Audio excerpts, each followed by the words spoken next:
computer's having a hard time running that song, though. Okay. That's all good. What's up, man? How's it going? It's going pretty good. Believe it or not, tonight we're not late because of some bullshit. We're just late because we wanted to chat before. Yeah, we needed to have a heart-to-heart before we started streaming. We just were chatting, you know, life's wild in 2021. 2020 is still lingering in the air like a bad fart. Yeah, its tentacles reach from beyond the grave. Yeah. And still tickle our lives. Yeah, exactly. But yeah, we are here. We're gonna do so tonight. I guess it was a little more, I don't know, kind of a little more loose. We don't have like a set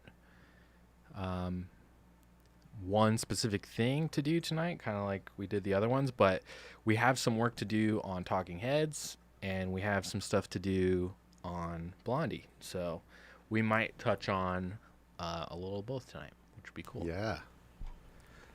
I'm just thinking maybe I should stop wearing black shirts when I'm sitting in front of this black blanket. You're just like an amorphous head floating. Yeah, I don't know if that's what it looks like in the end product, but that's how I look on my screen here. No, I think it looks good. I always wear black too. Yeah, I mean, I think it's kind of normal for people to own a lot of black clothing, but yeah, for musicians, holy shit. That's all. Yeah, it's like my everything we own is black. Yeah, it's like my whole wardrobe's black. I used to say all the time, just like if I could wear all black every day, like Johnny Cash, Man in Black style, I would do that. That's how I would dress. Doesn't really work out that way when it's like 110 degrees outside or whatever. But yeah, and he was probably wearing like wool and shit. Yeah, that's true. He was a lot cooler and tougher than me. But all right, just sent the Bandcamp link out, so hopefully we get some Bandcamp friends in tonight. Yeah, girl. Yeah. We'll take all kinds of friends. Yeah, that's true. God. Any and all friends. So I have this nice mic kill switch here that you got for me. I did. I got it for you. It's a little gift, a nice little friendly gift. You're welcome. You're welcome. You're welcome. You're welcome. Let's see. Let me get my little demonstration cam going. Nice. Keep it in that view. I'll show you. Can we officially dub that camera the demonstration cam? Yeah, this there demonstration cam. So, yeah, this little mic switch, and if I press the, well, sorry, I mean if I press, wait, if I press this button. I don't know how to explain what this does, but wow. you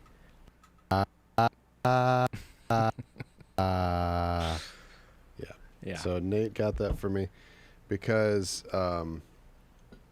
it's much easier because we realized that while we're doing this, every time that I record this microphone, the sound of this microphone is getting recorded into all the bass or guitar or keyboard tracks that I'm trying to record. And like for a while we were recording tracks onto the songs, but then when you solo the bass or something, you can hear like yeah, and like the freaking fans you and were stuff right in the room. There was one we tracked bass where like your mic was on during the bass tracking, but like I forgot that happened and I put the bass in and it's like fine, you were right, we didn't hear anything. So yeah one is okay, and luckily there were no helicopters or police sirens like there normally is. I kind of here. In a weird way, maybe this is just like a weird self-sabotage I have inside me, but part of me kind of wishes we only discovered that like way after like the album came out or something. And there's just like tons of moments where you're just like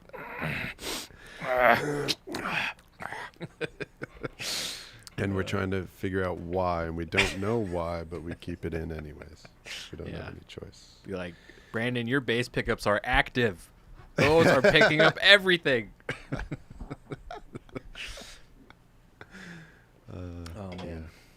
So so we got Talking Heads. This is the song that this is the next Wise Owl song. Is the next installment. This is, I think, number 5. Yeah. Of Wise Owl Sings His Favorites. Number 5, I think. Which did you say? I feel like I don't want to ruin any. No spoilers or anything, but did you say you want to compile this stuff eventually as like a single like album or something, or do you think you'll ever do that? Yes, I definitely will. Yeah, when Wise Owl Sings His Favorites is done, I'll put them all together as one continuous collection of songs. Yeah. And then what? Probably like a volume 2, you think, or how will that work?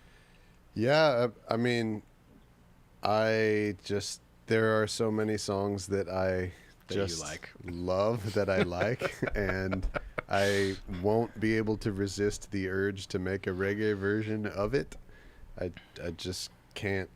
I'm imagining keep you myself answering that. From doing it. I'm imagining you answering that in like a Rolling Stone interview or something, and you're just like, there's just so many songs that I like, and I like a lot of songs. I really care pretty strongly about a few songs, quite a few. Actually.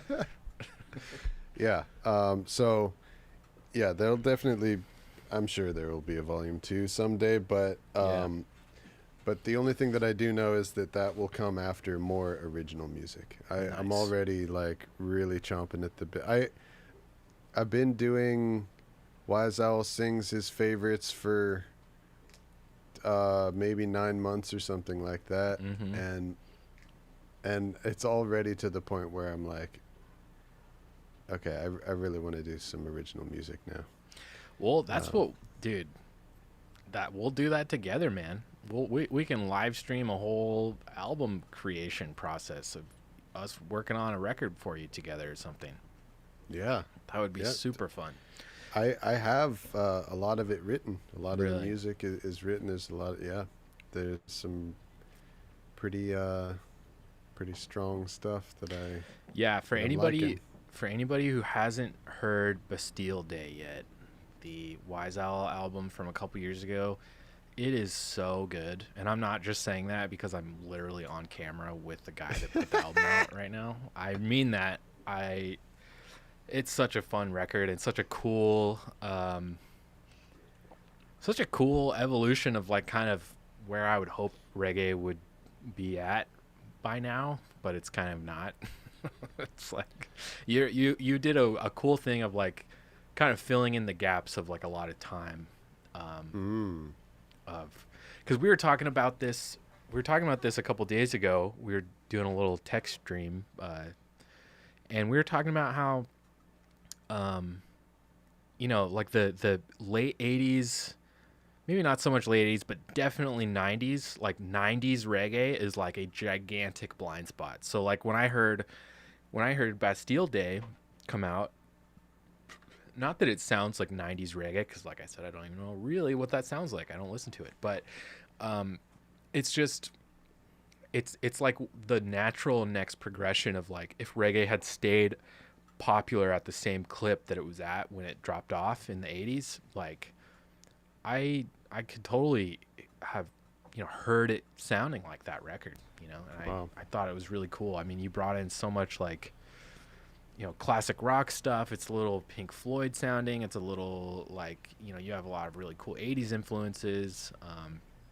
But at the same time, it's like super hard roots reggae. It's sick.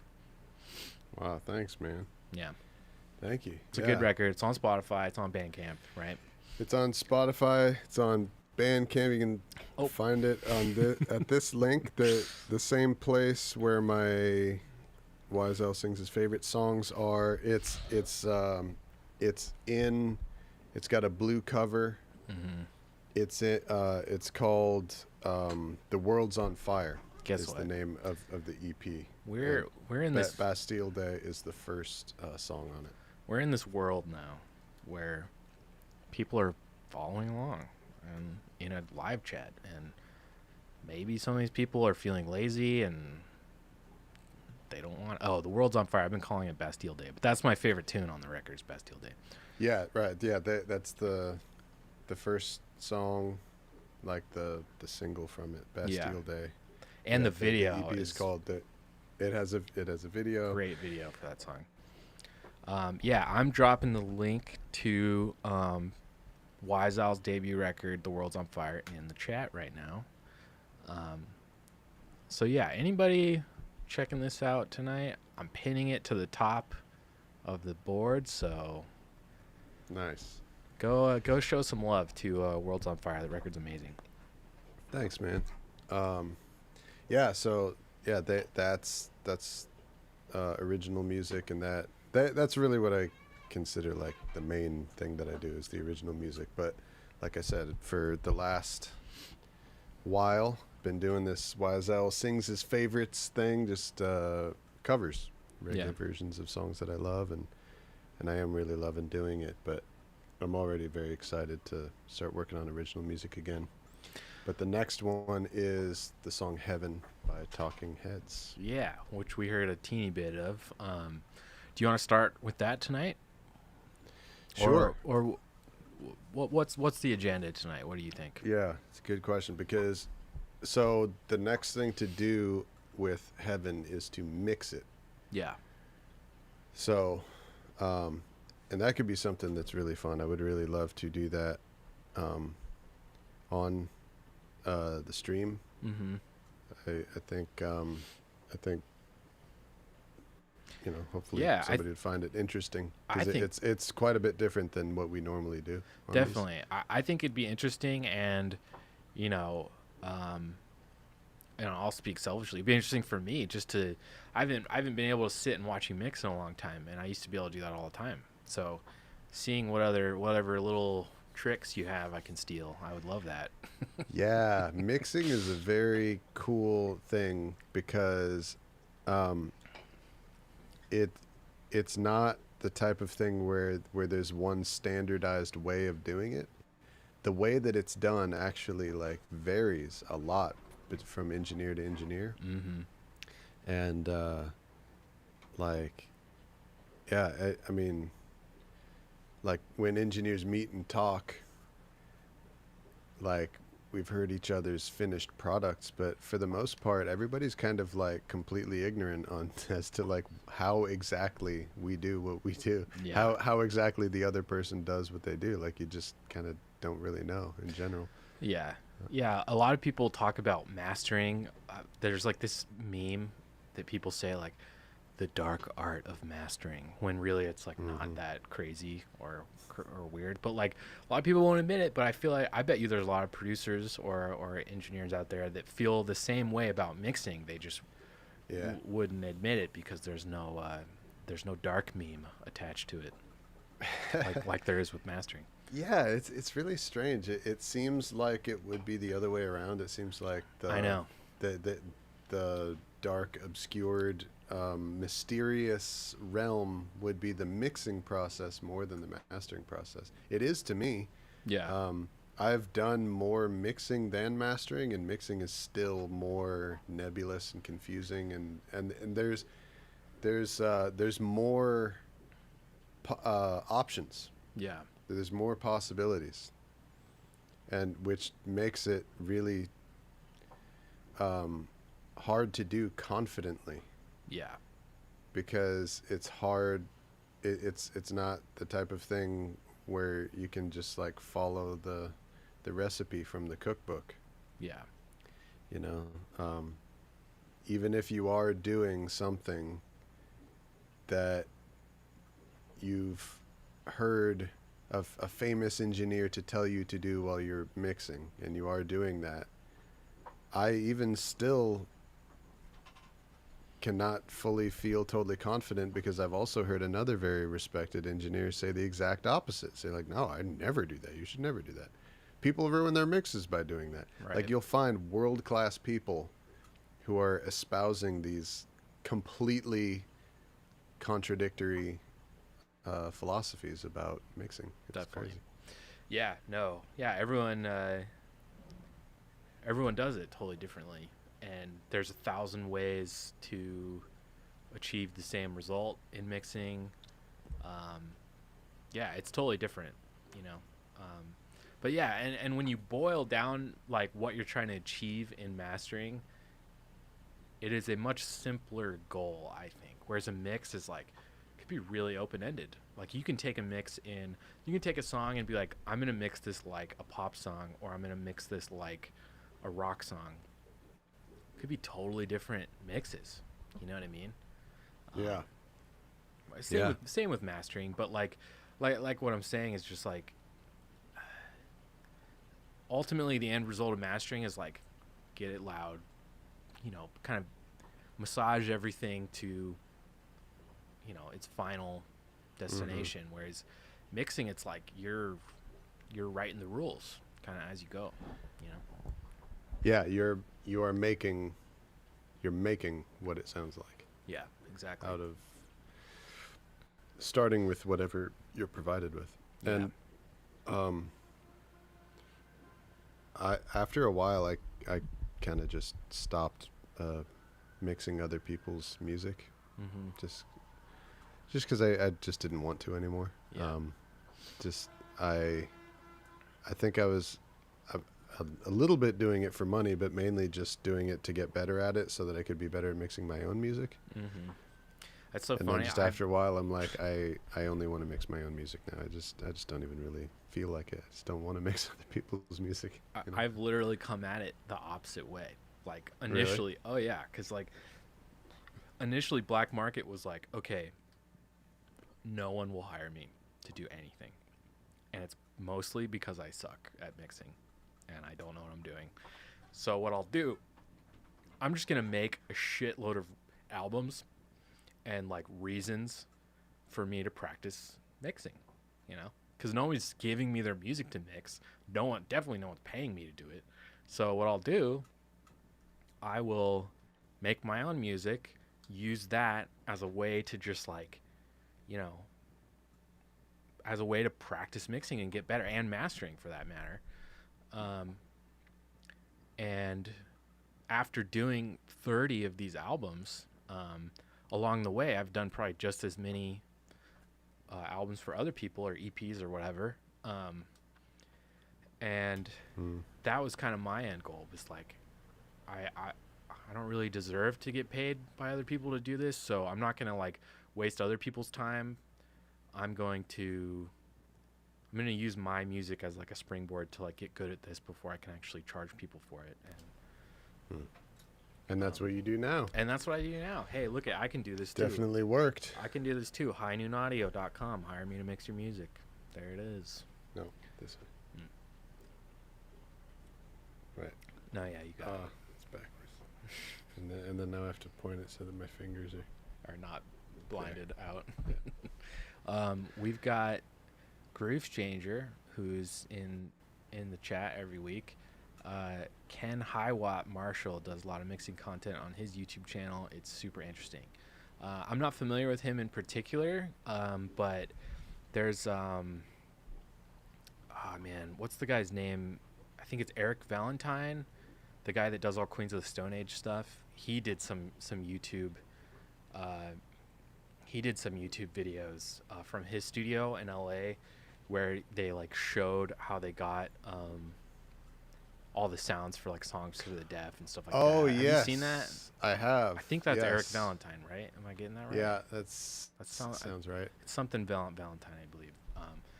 Those are really sick. And another cool resource that I love, because I got to meet a lot of the guys that do this when I worked at Capitol, is Mixed with the Masters, which is like a program you can like sign up for and go like do it in person. But there's also a bunch of like seminar, like mixing seminar like videos you can like watch on the Mix for the Masters website. And yeah, you can just sit there and listen to like Al Schmidt like tell you how to mic a big band, and it's amazing. It's like really, really cool. I've watched the free, like the free shorter versions that they have on YouTube. So those were all done at Capitol, eh? A lot of them were, I think. If you're talking about the Al Schmidt stuff, definitely done at Capitol. Okay. Yeah. But yeah, Nice. I mean his stuff is it's incredible. So mixing Talking Heads is something that we could do, and um, And yeah, also I don't know. tracking some stuff for Blondie for Yes. the new Blondie song. Let's see. Let's do this. Let's do a listen through. Let's play the Talking Heads dealio Yeah. so we can hear it, Okay. and then can you send me the new tracks for Blondie? And I did. Yeah, they should be in your Gmail. oh,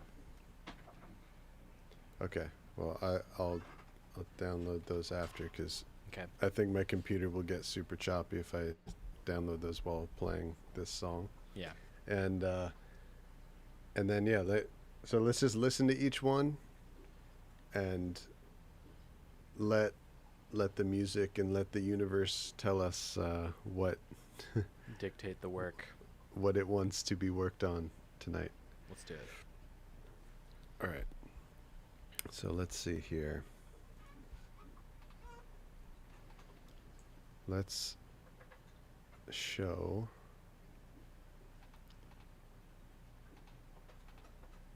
Whoa. Yeah. Let's show this song. Yeah. Unmute the vocals.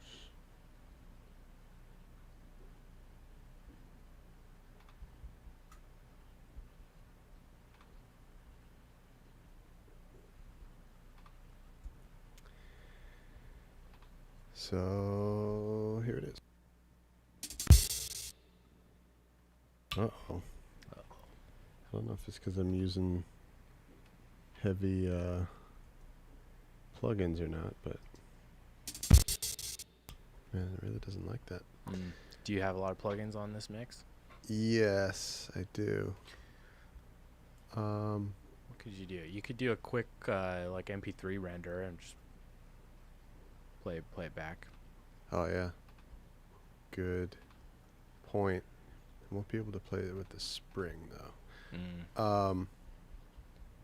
Actually, hey, what was the name of Activity Monitor? Yes. Yes. Okay, here. Let me show Activity you what I'm doing. monitor will slap you upside the head and be like, "Turn this off." Duh. Exactly. I want to see an activity monitor. Okay, so Reaper is pretty heavy. OBS is, yeah, Reaper and OBS are kind of heavy. Reaper, OBS, and Discord. Those are relatively essential for our operation tonight. Yes, can't do without any of thems. Okay, here, I'm gonna render a couple things here then. Okay. So as you can see, let's see, where are, actually, one cool thing about Reaper is this. So this is Reaper. This is like an alternative to Pro Tools and Logic and programs like that. But one of the cool things is that it has its own activity monitor type thing, which is called Performance Meter. Nice. And if my playback is stuttering because I'm, streaming and got a few other programs running that are connecting my video and my audio over the internet to Nate in Nashville for the stream, I can use this. So this is I'm gonna sort by CPU use, and when I play it, it will show me which track is using the most CPU, and then I can kind of like render down that track so that it's not that all the plugins on it are not hurting me so bad.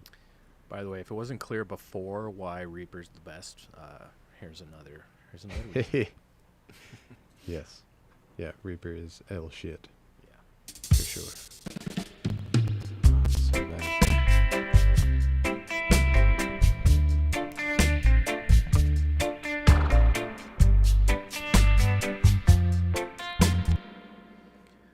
Okay, so It's like this the- one here, Vox ATD, Vocals ATD is the biggest What is that track? culprit.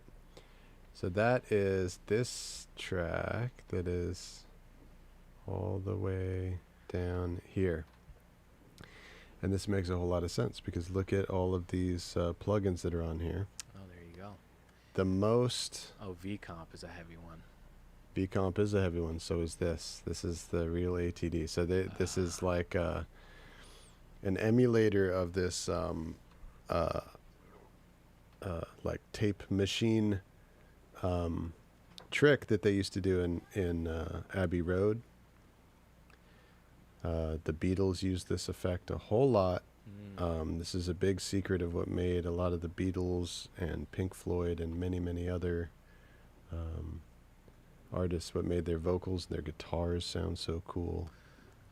Could you like freeze or like render this one track? That's exactly what I'm gonna do it for both. Oh, nice. As you can see, this one also has a bunch of nice plugins here. Is it too late for me to go back and name this stream troubleshooting hiccupy Reaper issues? Yeah, that's what this has turned into. And this is also, so I'm rendering down these two files. Nice. But Oh, this is- you got the newest Reaper as well that has the LUFS. I do. The LUFS meter in it. I love that. I use LUFS for everything. So I'm like constantly monitoring LUFS when I mix and when I master. I like have LUFS targets for mixing, LUFS targets for mastering, and like I try to keep them all like relatively streamlined like that to help me with end result stuff. But for the longest time I'd used third-party LUFS meters, which was fine. But now Reaper has one built in, which I think is really cool. And they still have RMS and everything else and peak and everything else you're used to. But LUFS is like the zoomer, the new hot metering. Hot new metering. Hot new metering just dropped. This one weird metering Oh my god. trick.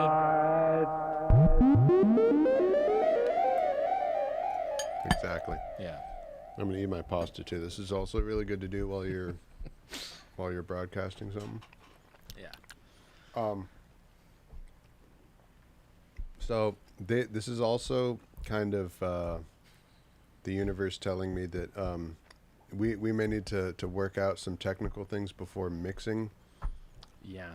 on the stream. Yeah. Because like when we really get into it, we have to be able to run a lot of Yeah. nice strong plugins. I was about to say this, but this wouldn't be as fun. I think you're right. We do need to work out just like how do we use these plugins on a stream where you'd be able to do a full mix and explore and try things out. The only other thing I could think you could do that would still be cool, and I think people would still find it cool, would be to do your full mix and then go back in and basically do like a mix autopsy and like be like, here's this plugin that I used on this track, and maybe freeze everything, so it's not using all your CPU. But you could go in and maybe unfreeze a track at a time and be like, here's what this is doing, and this is doing, and this is doing, and this is why I'm doing that, and blah blah blah. So it'd be less mixing. You'd see it in reverse. Yeah, you'd see it in reverse. It'd be less mixing, but it'd be kind of more of like a diagnostic of like how you arrived at this final product that you're showing, which would be kind of cool. Yeah, that would be cool. I think, well, there's no reason we couldn't do both, but I think I would only suggest we do that if we couldn't figure out a way where you could comfortably just mix a track, Okay. Yeah, I'm sure we can figure it out how to do it the way that we want to do it. Because I think it would be cool to show you what we're starting with and just the way that the way that we make it into the finished product. You know? It's Yeah, kinda I think that would be do a little Bob Ross mixing thing. You know? Yeah. Okay, hopefully this will play now. Hey. Oh yeah, much better. All right, enjoy the song, folks. Yes.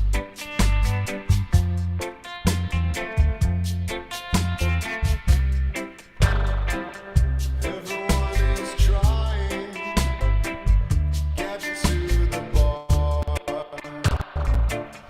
Name up.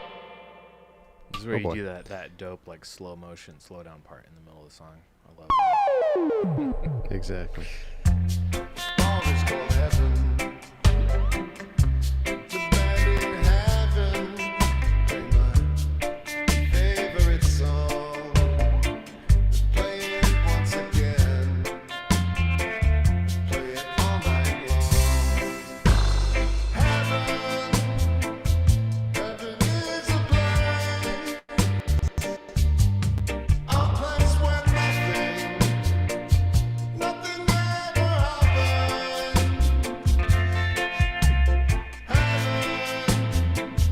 Heaven is a place where nothing ever happened. There is a party, everyone is there. Everyone believes at exactly the same time. It's hard to imagine that nothing at all could be so exciting, could be so much fun. Heaven is a place where nothing ever happened.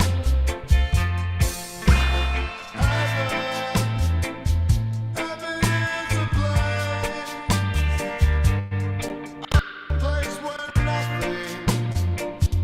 nothing ever happened. When this kiss is over, we'll start again. Not be any different. We'll be exactly the same. It's hard to imagine nothing at all could be so exciting. Could be this much fun. Oh, heaven is a place where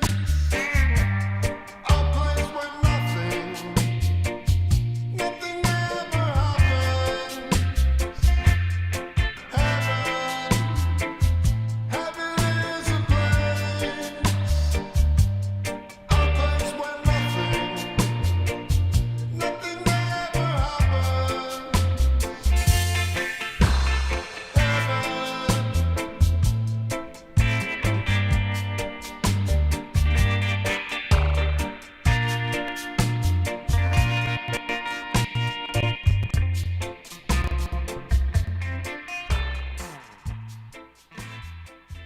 Just can't handle those fucking tasty licks, man. Just can't do it. Licks are pretty tasty.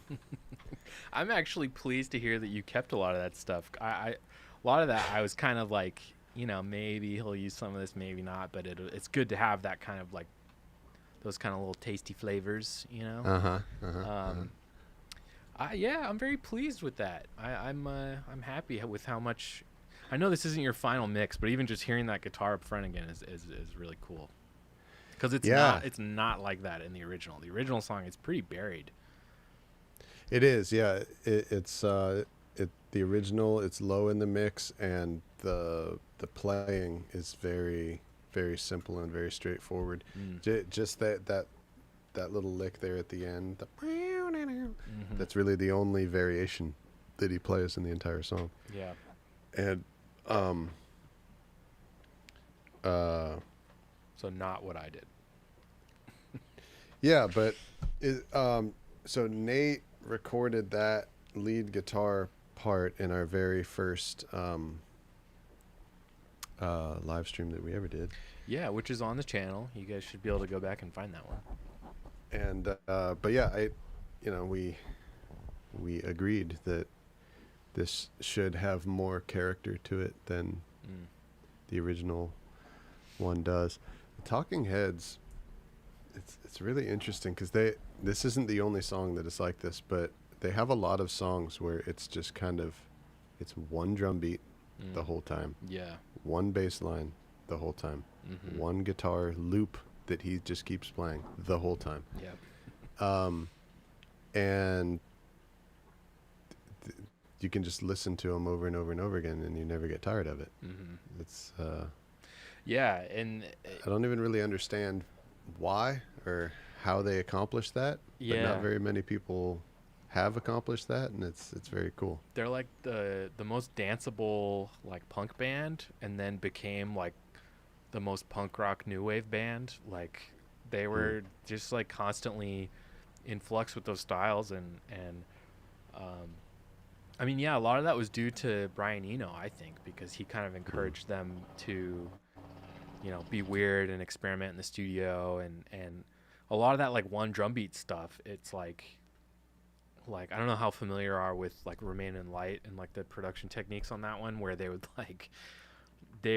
record the Talking Heads like jamming basically, and then Brian Eno and David Byrne would like go into the studio, and they'd be like, oh, this like 8-bar section is really cool, let's just loop that, and then literally build an entire song around loops, and then overdub guitar parts on top of it, and then overdub all the vocals on top of that, and then, you know, Eno did his mixing and production craziness, and it's already just like a great album. But like when you dig into like how it was made, it was like revolutionary like techniques they were doing. And you know what it turned out was, like, when you just loop a 16 bar, you know, drum beat over and over and over again, it's like it's begging you to dance to it, you know. It's awesome. So for those ones, it's not even that it sounds like a loop. They actually literally did take a section of tape and loop it, eh? It's a literal loop of the rhythm section at the very least, and then they would usually overdub on top of that loop, and they might even layer in multiple loops on top of each other. But that was how they did that whole record, as far as I understand. Wow. Yeah. Yeah, I'm looking at the track list. I think, well, Once in a Lifetime is really the only song from that record that I'm very familiar with. Mm-hmm. And Cross-Eyed and that Painless, they played in on Stop Making Sense, right? I think so, yeah. They played a lot of stuff in that one, and it's all really good. Yeah, that's... Oh, Houses in Motion. I know that song. Mm-hmm. That's that's the one with like the wall clav, right? The bo-ba-do-ba-do. Yeah. Right? Yeah. That Okay. if you guys haven't seen Stop Making Sense, man, Dude. I'm gonna say it right now. That's my favorite live album / DVD, whatever, I've ever seen in my life. It's electrifyingly good. It has to be the greatest. It has to be. I haven't so. seen them all, obviously, and I know some of them were made by fucking Martin Scorsese, so Sure. I'm sure that there are some that are Real good. very great. Yeah. But it has to be the best Yeah. concert movie Yeah. ever. So I think I've told you this story, Nate, but I used to work with a guy, really, really good guy named Josh Gardner. He's another audio engineer. Mm-hmm. And he is a very big Talking Heads fan. And Good so man. I started talking with him about Talking Heads as I was getting into them, because I got into them like in my 30s. And he's teaching me all about it. And he's like, okay, have you seen Stop Making Sense? I'm like, no. He's like, dude, you have to see it. So he brought a Blu-ray to work and lent it to me. And he said, okay, here you go. Go watch it. Yep. So I bring it home, and I put it in. There was a TV like on the wall next to the edge of my bed, and here, let me go to other camera view. But anyway, I put it in, and it starts, and I'm like this on the edge of the bed. I'm about to get up because I'm going to go make a drink. I'm going to make a drink and sit here and watch this Blu-ray.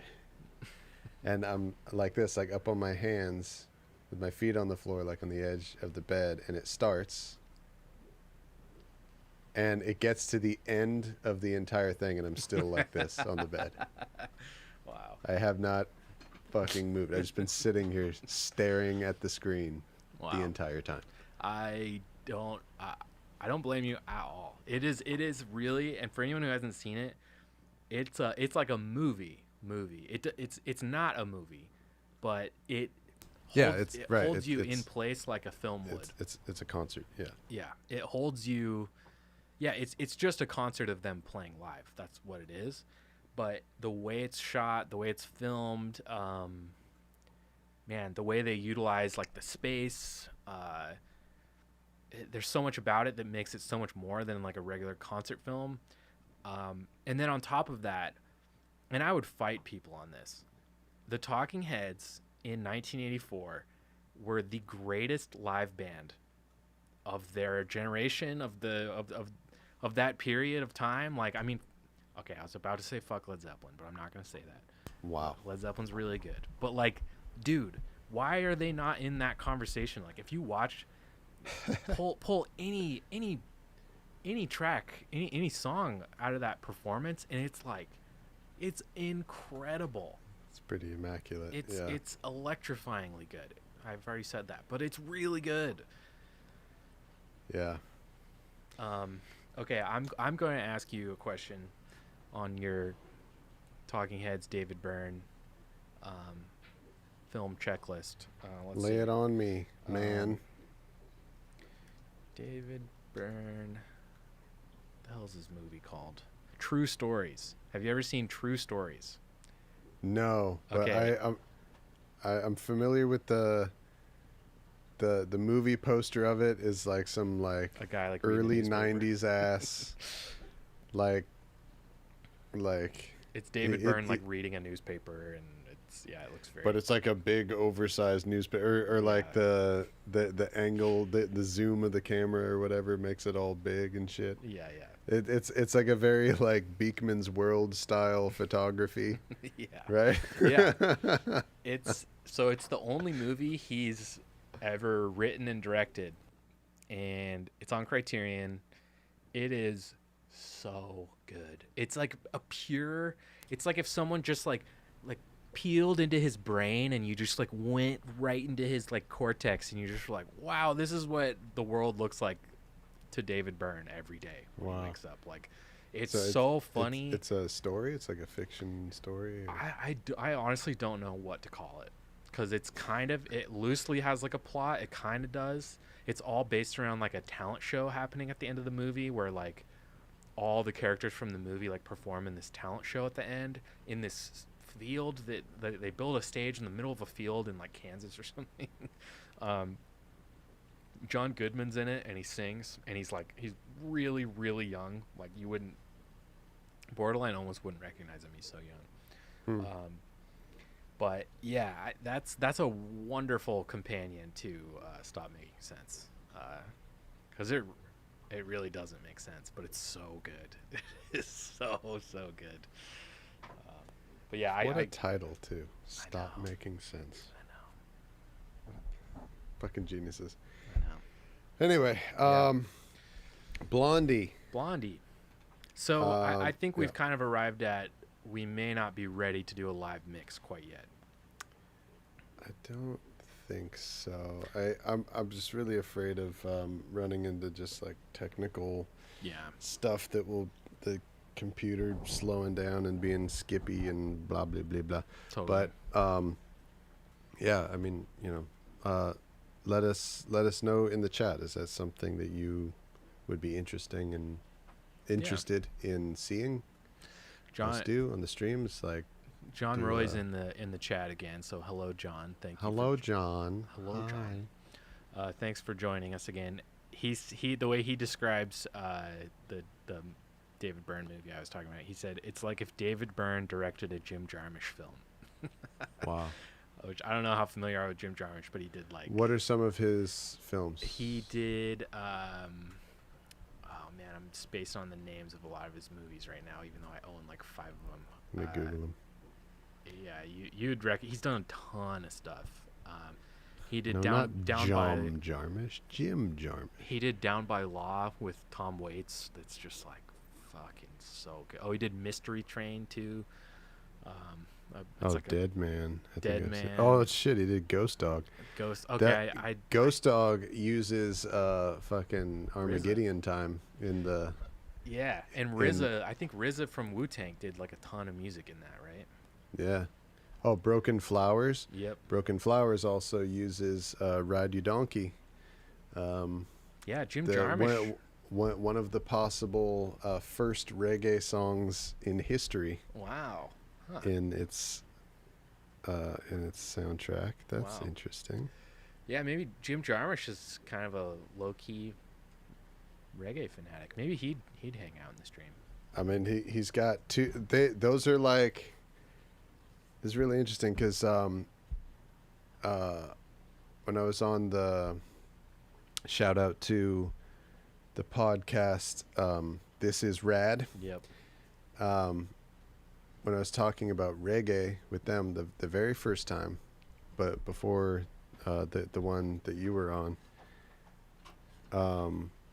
we were talking about good examples of reggae being in movies. And those were the two examples that sprung to mind for me. That's cool. Were Broken Flowers and Ghost Dog, and did they're you both realize- Jim Jarmusch movies. Did you realize at the time they were both Jarmusch? No, I Oh. had no idea That's until awesome. Googling it right now. That's awesome. Yeah, he's amazing. He's just like really cool. He's like Check out his hair. yeah, no, exactly. He's like Check this guy out. totally. Yeah. He's cool as fuck. He could like be in Nick Cave's band. Like that's kind of Mhm. how cool he is. He kind of looks like a white-haired Nick Cave a little bit. Big time. Yeah. But yeah, he's the shit. Majorly awesome. I forgot he did Broken Flowers. He did another one called Stranger Than Paradise. I think it's his first movie. That one's really good too. But yeah, he rules. Yeah, I remember Broken Flowers was, that was like part of the fucking. Bill Murray Renaissance. That's exactly what I was gonna say. Yeah. Because it was the year after or the year before Life Aquatic, right? Yeah, and he It was also right before, right after. he also did, what was the one with Scarlett Johansson where they Oh, stayed in yeah. a hotel in Tokyo or whatever? Yeah, that was the real beginning. Lost Yeah. in Translation. Lost in Translation. Yeah. Yeah. Yeah. Okay. That's Oh, sorry. Go ahead. sorry, we could just talk about movies all night if you want, or we could do work. Well, we gotta talk about something while I'm getting these tracks for the Blondie song into my computer. So Yeah. we gotta talk about something. John Roy's saying one of his latest ones, Dead Don't Die, which is Bill Murray, Adam Driver, Iggy Pop, bunch of like cool fucking people, and he makes like this like super Gen X like zombie movie basically, where everyone's just like, I don't know, man, fucking zombies or whatever. That's kind of the gist I got from it. But he's saying it kind of was disappointing, which makes me sad because I really want to watch that based on the cast. But oh, you know what else he did that's fucking worth mentioning is Coffee and Cigarettes. Have you ever seen Coffee and Cigarettes? No, that sounds mad familiar. Oh, it's so good. It's Jim Jarmusch being the cool ass motherfucker that he is, and knowing just like everyone he knows is cool. So it's like he does all these series of vignettes where he pairs two totally different like famous musicians, actors, celebrities, whatever. He pairs these people together and in different scenarios where they're enjoying coffee and cigarettes together. And that's the whole movie. Nothing's like connected or anything like that. So it'll be It's like not scripted. He I just think films them hanging out. no, it's got to be scripted because it's too funny and good. So it has to be scripted, but but yeah, they're all like little vignettes that aren't like connected to one another, but they are like kind of self-contained little stories. There's probably like 10 of them, and there's one where Bill Murray is serving coffee to the Wu-Tang Clan, and the Wu-Tang Clan recognizes him as Bill Murray, and he just kind of gaslights them and is like, I'm not Bill Murray. It's just really great. And then there's another one where it's like Iggy Pop and Tom Waits are smoking cigarettes and drink coffee together in a diner. There's one where it's like, and this is like late 90s, it's like Jack and Meg White are having coffee together. So it's them as like tiny babies, which is cool to see. But Probably still wearing their red jumpsuits and shit. big time. Yeah. Wow, that's Yeah. cool, man. It's a great one. It's a good, just like kind of hangout movie. Throw on. All right. Oh, this is cool. What? A lot of thanks to Blue Mosaic. Thank you, Patrick. We us talking about my EP, The World's on Fire. Patrick bought it Oh, on hell yeah. Bandcamp. Good. Nice. Good. Yeah, I hope you enjoy, man. I was going to say, do you have a secret chat that I'm not monitoring or aware of? No, it just sends me an email whenever somebody purchases something. That's and nice. it looks like he also sent a note sent here from the Black Market Stream. Good stuff. Nice. Hell Good yeah. stuff, Hell Patty. yeah. Yeah, I hope you enjoy, mon frere. Yeah, and for anybody who's just joining, we kind of talked about it at the beginning of the stream, but Brandon's first album as Wise Owl, The World's on Fire. It's pinned to the top of the chat link. It's incredible. It's really, really good. Yeah, John just asked to link it. If you check the pinned link at the top of the chat, it's that's the link to Brandon's record from a couple years ago. Have you sent me the new One Way or Another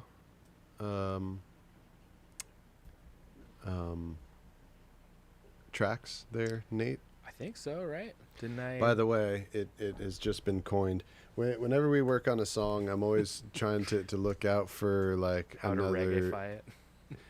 or just any kind of jokey version of the title that we'll now refer to it as in our texts and emails forever. Like when we were doing Heart of Glass, first it became Heart of Ass, Yeah. and then I realized we should be calling it Fart of Ass. Right. It's right there. It's too much. So Oh man. I think One Way or Another, Yep. bruv, or something like that. Might have to be the jokey version of One Way or Another. Call Me, we started calling it Call I. Call I.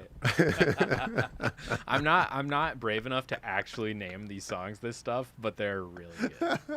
Part of me really wants to. I think probably only the ones that are like reggae adjacent, or like you shouldn't call it Fart of Ass because that doesn't Well. have anything to do with reggae. Well, but, I mean, yeah, we are trying to get Debbie to listen to this after all. but it is funny. It is funny. So wait, are you saying you it- don't have the One Way or Another stems? I do, but the ones that you sent me a few days ago, I thought, did you say there's a new version? Oh no. So the No? stems that you Okay. have are good, and then I sent you Okay. 3 guitar tracks. So those are the updated guitar tracks. So there's the first 2 are ones you can just replace the old ones, and then there's a third new one. Oh wow. Oh wow. Oh, okay, so let's see here. So 1 and 2 Okay. are updates of guitar left and right, basically, and then 3 is a totally new one. You can just pan up the middle. Okay, I'm gonna need you to tell me all that instruction again Oh, okay. later Yeah, because I already forgot what you said. that's okay. Wait. Okay, let me get this in. One To- way or another. See? It catches on. It gets Yeah. one way or another. Call I.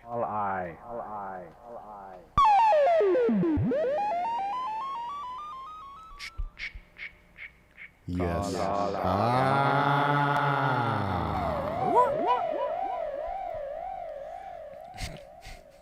Okay. Let me show you how I bring stuff in. Alrighty. So this is heaven. I'm going to save that. Remember to Command S. Yes. Command ass. Command ass. Let's see. So these are the stemity stems that I get from Nate. And he's especially gotten into the habit of making very descriptive names of the different stems, which helps me out a lot to know what's what. This one Okay. you can see is called 001. And then this one here is called 002. Okay, so I know that one comes second. That helps Yeah. a lot. I'm going to sit here and let you just go through this. Go ahead. Get it out of your system. Oh, okay. Next is 003. Is that a bass? Is that a All right. keyboard? Okay. What is All right. Well, let's talk about it. what? If you No, go ahead, through, if you go through and look at any track I've ever sent you, it's always in the same order: drums, bass, the skanks, guitars, pianos, organs, and then vocals are last. You know, I thought that was pretty clear. Thought that was pretty easy to understand. Didn't think I'd need to spend the extra time to walk you through. Oh, Brandon, this one's a drum. This one's another drum. This one's a bass. You know, I mean, come on, bud. I'm glad that that you get to see what I am Yeah. forced to deal with You didn't mention in that my it's- workflow. You didn't mention that it's tonight. very clear which song it is you're gonna be working on, which I think you're not giving me enough credit for that. Right, they all are. They are all named after the name of the song, so that's pretty good. Okay, maybe is there a way? You're the Reaper guru. You know more than I do about Reaper. So lately, what I've been doing is I just select all the tracks I want to export. And I go export as stems, and when I do that, it just automatically farts them out as one way or another. One, it right? gives you a fart of ass. Of Yeah. all those things. Okay, well, But good. it I'm doesn't glad. let me. Well, déjame show you. Are you ready? Please. Can you read what's Yeah. in this Mhm. thing? Yep. Okay, good. Man, the legibility of what's on my screen. We've in between our it's bad. last like 4 streams, Nate and I have done like a 6-hour session of trying to work out the technology. But in between each one, Yeah. we've done like 6 hours doing. And focusing almost exclusively on, can we make it so you can read that? Yeah. Please let us know in the chat if you can't read this. Yeah. Although on second thought, maybe just spare us the heartbreak and just lie to us and say, please. "Oh, it looks great, guys. Please. It looks so good." Anyway, okay. So this is the render window, the bounce window, right? Mm-hmm. Okay. So if I'm gonna pick my directory, let's say I'm gonna put it in where I always put things that go to you, Black Nice. Market Exports. Okay. So now you're just showing off that, you know, when you send me stuff, it's a little more organized. That's kind of what you're trying to tell me. There's a little more thought into it. Well, you said you want to know. I do, How I how do. can we do it? Okay, so you select all the things that you want to do, and you go stems, selected tracks right here, right? So it's now going to do so right here, render 10 files. Correct. So if we click it, it's going to do 10. So you use, my friend, wildcards. I see. So right here, I would call this one way or another, Yeah. bruv. Okay. So since I just typed that in, all of the 10 stems are going to have that name. Yes. But now you put in a wild card, and it can have any piece of information that you want it to have. So basically, it's a $sign. So you go project information $track. So there's just a bit of code. $track means it's going to name each file one way or another, bruv. And then Drums, the track name. bass, but whatever is in here. Like this. Okay, all right. Drums. Show me one left. other thing, because I actually don't name my individual tracks anymore. I okay. name the files themselves. So, So right you could here, do that the items. Yeah, that I are name here? the items exactly. So I imagine there's a wild card for items as well. Yeah. Well, it's okay. So in that case, then you would want to do selected media items Oh. instead of stems, because stems takes it by the track. Right, but Selected.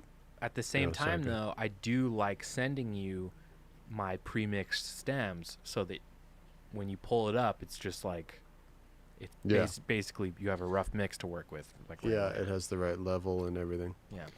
Well, in that case, you just have to name your goddamn tracks, I guess. I don't know what to tell you. Okay. All right. Or, Fair enough. yeah, rather than, having a caveman session. with Okay. Just track one is named 1. Or, oh no, sorry, it's 001. Yeah. Thank And you. 002. Thank you. Jeez. We haven't gotten into the sessions where I send you 100 tracks yet, but I've been prepping. Right, yeah. Been prepping. that- I've been Where wanting that you to third be ready digit for it. becomes relevant. Yeah. So anyway, that's how you do that. Yeah. Okay. So let's see Wow. what we got. Are you having fun, Nate? Oh yeah. Yeah.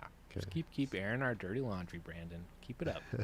Keep it up. We got some drums.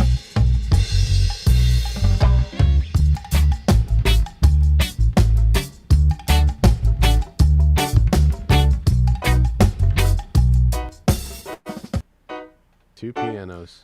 One's left, one's right. Stereo. Piano left, piano right. That sounds like a bass to me, but I can't tell because it's not labeled. It's actually an 003. I did label it. Oh, that's an 003. Fender 003. Ooh. Oh my god, that guitar! Nice. I literally thought that was my dog in the room barking at me. I'm like, oh. That's tight. It's a All right, so this is I'll Debbie. see who's around. Oh. Yeah, I guess I should warn you about that one. And these are supposed to be in stereo too, right? Yes, correct. Yeah. Man, you got such a good guitar tone on that. I remember when you showed this to me the first time, I thought that was the original guitar. Yeah, that pleased me.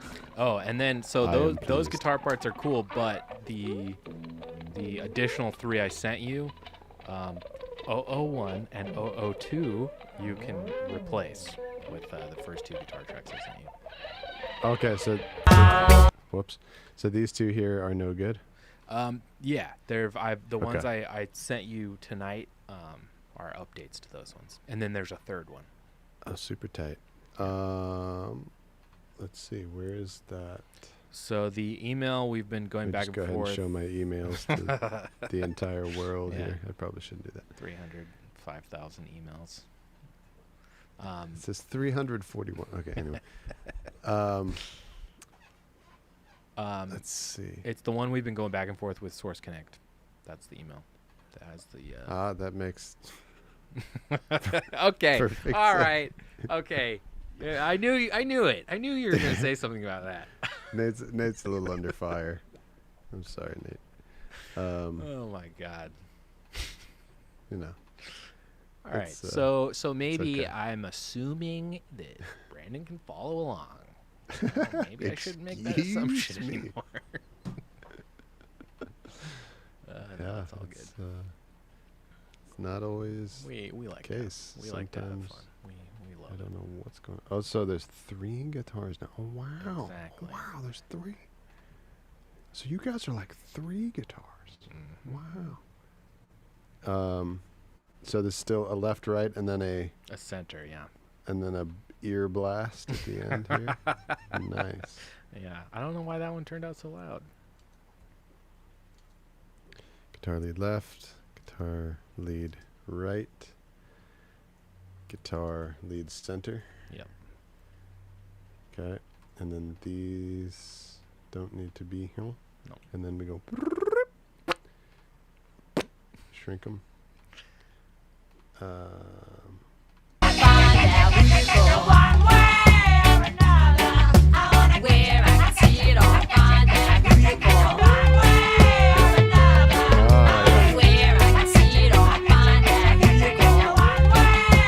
All right. Nice. I'm glad that you put that in there. Yeah.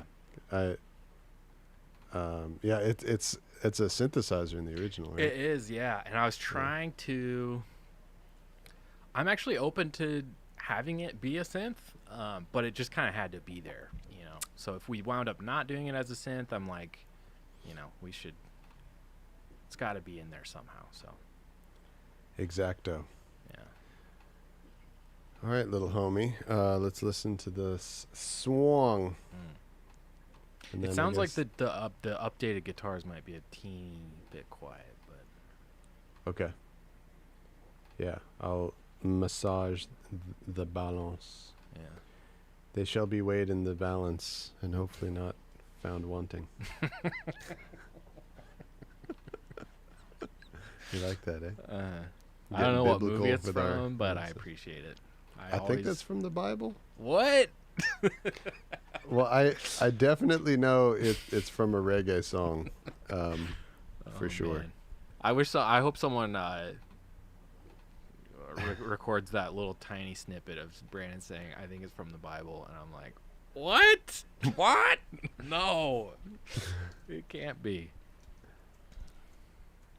What, you shall be weighed in the balance and found wanting? Yeah, it's just an incredible quote.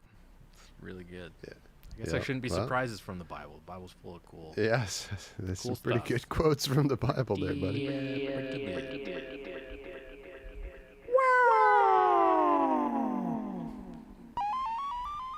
All right, here we go.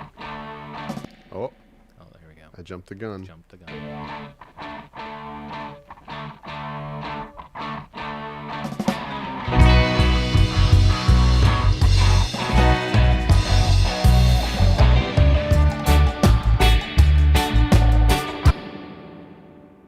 Okay, let's do this.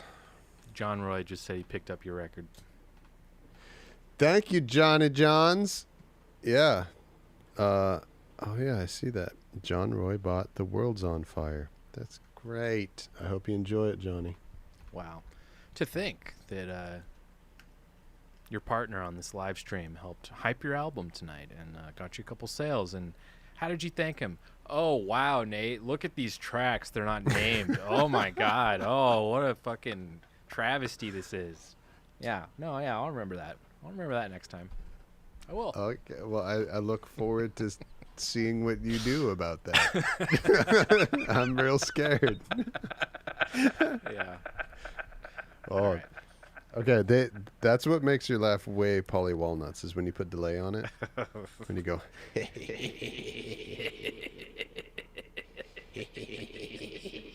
Yeah. Okay, here we go.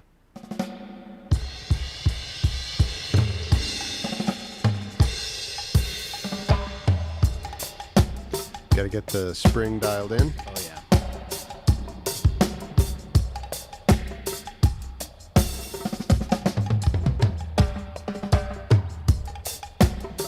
Let's do a little high passing on our send to the spring, just because we have the kick drum going in there, so we don't.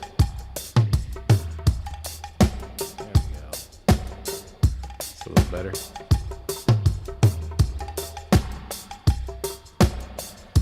Tight. Okay. Let's get our blend.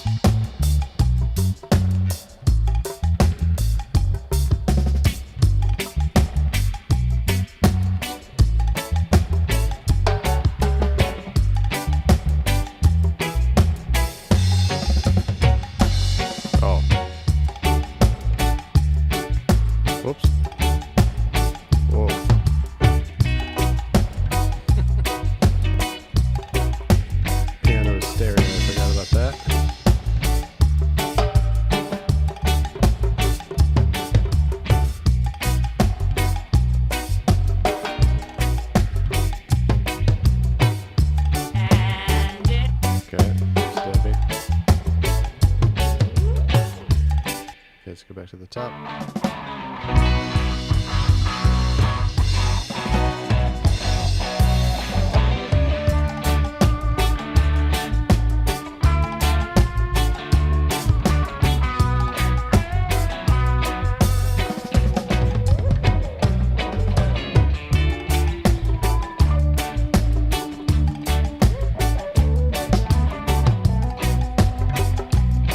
Nice. Bring the whole thing down a bit. I like it to peak around -6. Nice. Same. Wow. I did something right. Maybe next week I'm gonna meet You do a lot of things right. Listen to this. This is all Nate, by the way.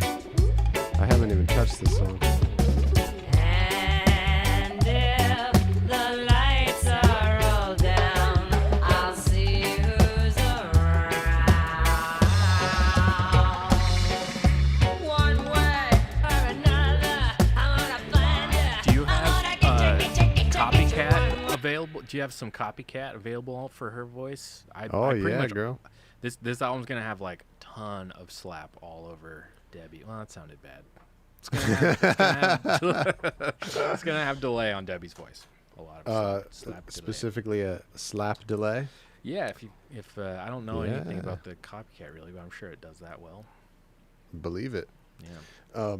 Here, let me show the fam what this is. I'm gonna use my demonstration camera again here. Mm-hmm. So, you're talking about this thing. So cool. This is I keep the cover on over it while it's running because I have cats, and the cats like to jump on top of this, and they will absolutely eat this thing They if probably I don't cover it. snatch the tape out. And this is where my other camera is mounted. I'll have to put that back later. But this is a Watkins copycat. This is the So sick. tape machine. So you got a loop of tape. You can see the little white part go by. Zoom. Zoom. So it's just a loop of tape that's going around in a circle, and you send sounds to it, and it gets recorded on this piece of tape, and then see all these other little play heads. They play it again as it goes by. Zip, zip, zip, zip, zip. And so it makes the sound of like ha ha ha ha, hoo hoo hoo, hee hee hee. And let's see if I put this thing down. It sounds like that. Yeah. And there's 3 different heads that you can choose from. And they're different distances. They're different distances away from the tape. So you get a different a different length of echo depending on just the physical speed of this tape and the physical distance of between the 2 heads. So there's a quick one. And there's a medium. Not too short, not too long. And then there's this one.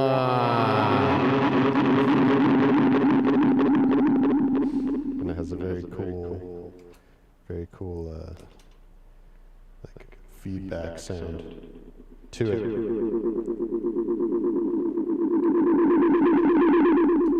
That's straight up 50s sci-fi alien spaceship Yeah. landing. Take me to your leader. That's literally what that is. That is Yeah. that exact sound. Yeah.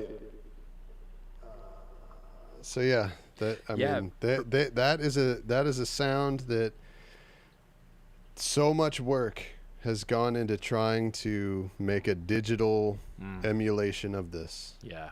and it just no one has done it yet. It's not as cool. It's just not. You just can't fake that sound. I've tried. I've been trying to do it for 9 bazillion years. Ironically, that thing's called yeah. a copycat. Go figure. Yeah, right. Go figure. It's the most original sounding thing there is. Yeah. So yeah, it's a pretty special thing. Very I had cool. to- And I have the Roland Space Echo, basically like it's a very similar version to that, and probably more famous too. And I prefer the sound of the copycat. I think the copycat. Oh yeah, do you? I actually do. Yeah, I think that Okay. one just sounds. I don't know. Yeah, what it is. those two are kind of like, you know, the Fender and the Gibson. They're like the two Yeah, the two major ones. the Roland, it definitely sounds more like 70s, and that's a vague description, but that is kind of how I would describe it compared to that, because that one, like, literally as soon as I heard it, I'm like, holy shit, that's like 50s 60s B-movie sci-fi Exactly. sounds, like, Yeah, you know, where yeah. the Roland, you could probably get close to something like that, but it wouldn't sound like just like that stuff, like the copycat does. Yeah, it's a bit cleaner. Yours. But yeah, I mean, I wish I had both, honestly. Same. If I had to pick one, I would have both. Yeah. So, but yeah, I got that thing in London. My homie Andrea Biondo.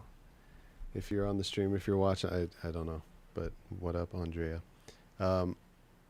Is visiting my friend, and I was talking about that, about how I make reggae, I make dub, and how I had worked out this whole elaborate system of using digital reverb, digital plugins for getting the right reverb sound, the right spring reverb sound, and the right delay sounds, and how much work went into making my own little boutique signal flow of making a delay that sounded like real reggae, like real tape delay. And he was eating a piece of chicken, and he's like, "Nah, man, you got to get a copycat." I was like, "What the hell is that?" He was like, "Watkins copycat." So he got on his phone. He made an appointment with a dude from, you know, English Craigslist, which is probably like called like Craigslist or something. Craigslist. And we went to this dude's apartment the next day and bought that thing. Nice. And I didn't want to put it in my bag because I knew it would get broken. So I freaking carried it in my hand through the airport, on the plane, put it above my head, you know, in the storage bin. That's how you gotta carried do it, it man. home. You can't trust the airline people with that kind of shit. They would see a little suitcase thing like that and be like, "Oh," and throw it. They would throw it.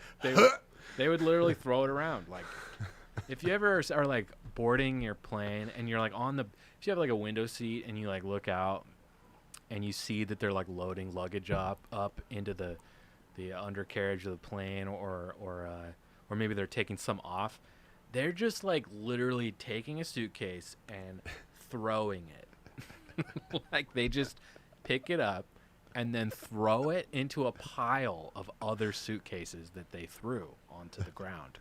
And it's like, Yeah. it just doesn't Right. inspire a lot of confidence as a musician to Yeah. travel with your shit. I don't check anything when I travel. I check Yeah. absolutely nothing. It's like I fight tooth and nail to check shit. Like, if they tell me I have to check something, I'm just like, no. Yeah. Well, yeah, most airlines, I mean, who knows how it is now. I haven't flown post-COVID, but before, pretty much every airline was so chill about bringing guitars on board and shit. Yeah. Like, nobody had a problem with it. They're like, yeah, oh yeah, no, we have like a little cabin where we the flight crew keeps our coats and stuff. I'll put it in Right. there. Yeah, I used to keep my You know? guitar in there when I would travel. They would let me do that. Which is really surprising. I don't know why. It just seemed like airlines. It seemed like what would be more characteristic for them would be to find some way to charge $200 to have to carry a They probably freaking guitar on an airplane. they But it's the probably do that now. complete opposite. Yeah. It's the most like unofficial, chill, just like universally understood, off the books thing that everyone is just down with. It's and the it's like, it's the animal style. Airlines are not like that. What the fuck? It's the animal style on the In-N-Out menu. It's like, Yeah, the hidden menu. yeah, if you know, you know.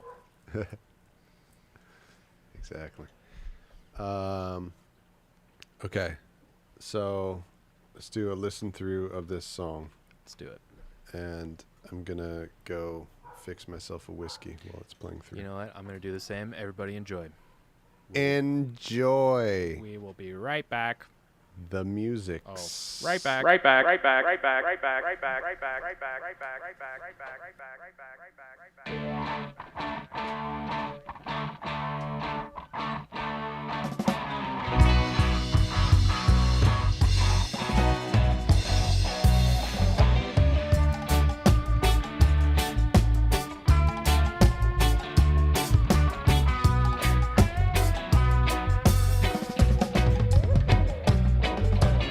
One way or another, I'm gonna find you. I'm gonna get you, get you, get you, get you. One way or another, I'm gonna win you. I'm gonna get you, get you, get you, get you. One way or another, I'm gonna see you. I wanna meet you, meet you, meet you, meet you one day, and maybe next week. I'm gonna meet you. I'm gonna meet you. I'll meet you. I will drive past your house, and if the lights are all down, I'll see who's around. One way or another, I'm gonna find you.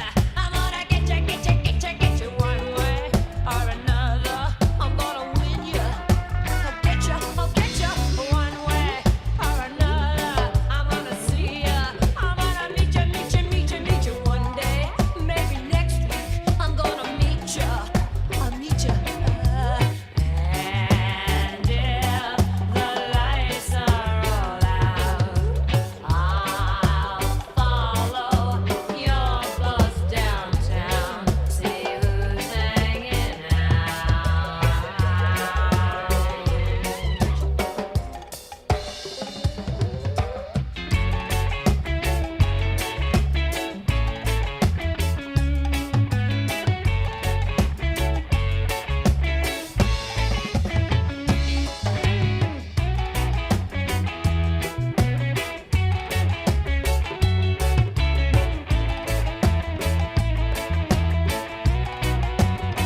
One way or another, I'm gonna lose ya. I'm gonna give you the slip, or slip on the hip or another. I'm gonna lose ya. I'm gonna trick ya. I'll trick ya. One way or another, I'm gonna lose ya. I'm gonna trick ya, trick ya, trick ya, trick ya. One way or another, I'm gonna lose ya. I'm gonna give you the slip.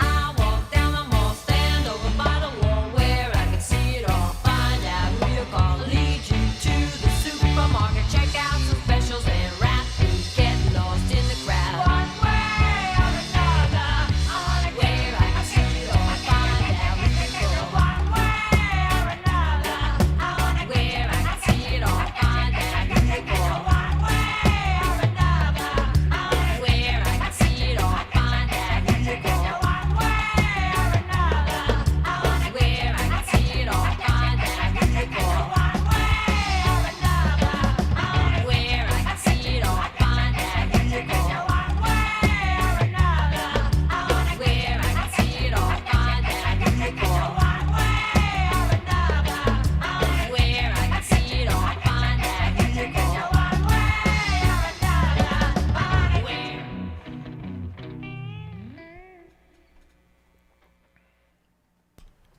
Wow. You couldn't end it better than that. Couldn't Couldn't. do it. Couldn't. You could, in theory, someone could have been like, you know what if we have all the instruments like end on a downbeat or like end on the same note or like, play the same chord at the very end of the song. No, not this time. Not this song. Nate is not going to allow that. No. You can't do that. This will Nate's- be a patented, trademarked fade out of a song. So, yeah, my two impressions of listening through that are, first of all, you're an incredible guitar player. Thank you. That those guitar tracks are just some of the highest qual that you've done yet. Preach. I think. Appreciate that. Preach. Did you get back in time to hear the solo part? Because the solo, that I spent a day learning the solo, and it was fucking fun. It was real fun to play that. I heard it from the kitchen as I was putting ice in my glass. Nice. Yeah, Sweet ice glass music. definitely. It was great. Glass ice. Same. I was pouring a beer. and soundtrack. I was pouring a beer, and I was like, "Yeah, Johnny, be Yeah. good. Pour that beer." I think I nodded my head a couple times. It That's a was, good pretty sign. cool. That's a good sign. And then other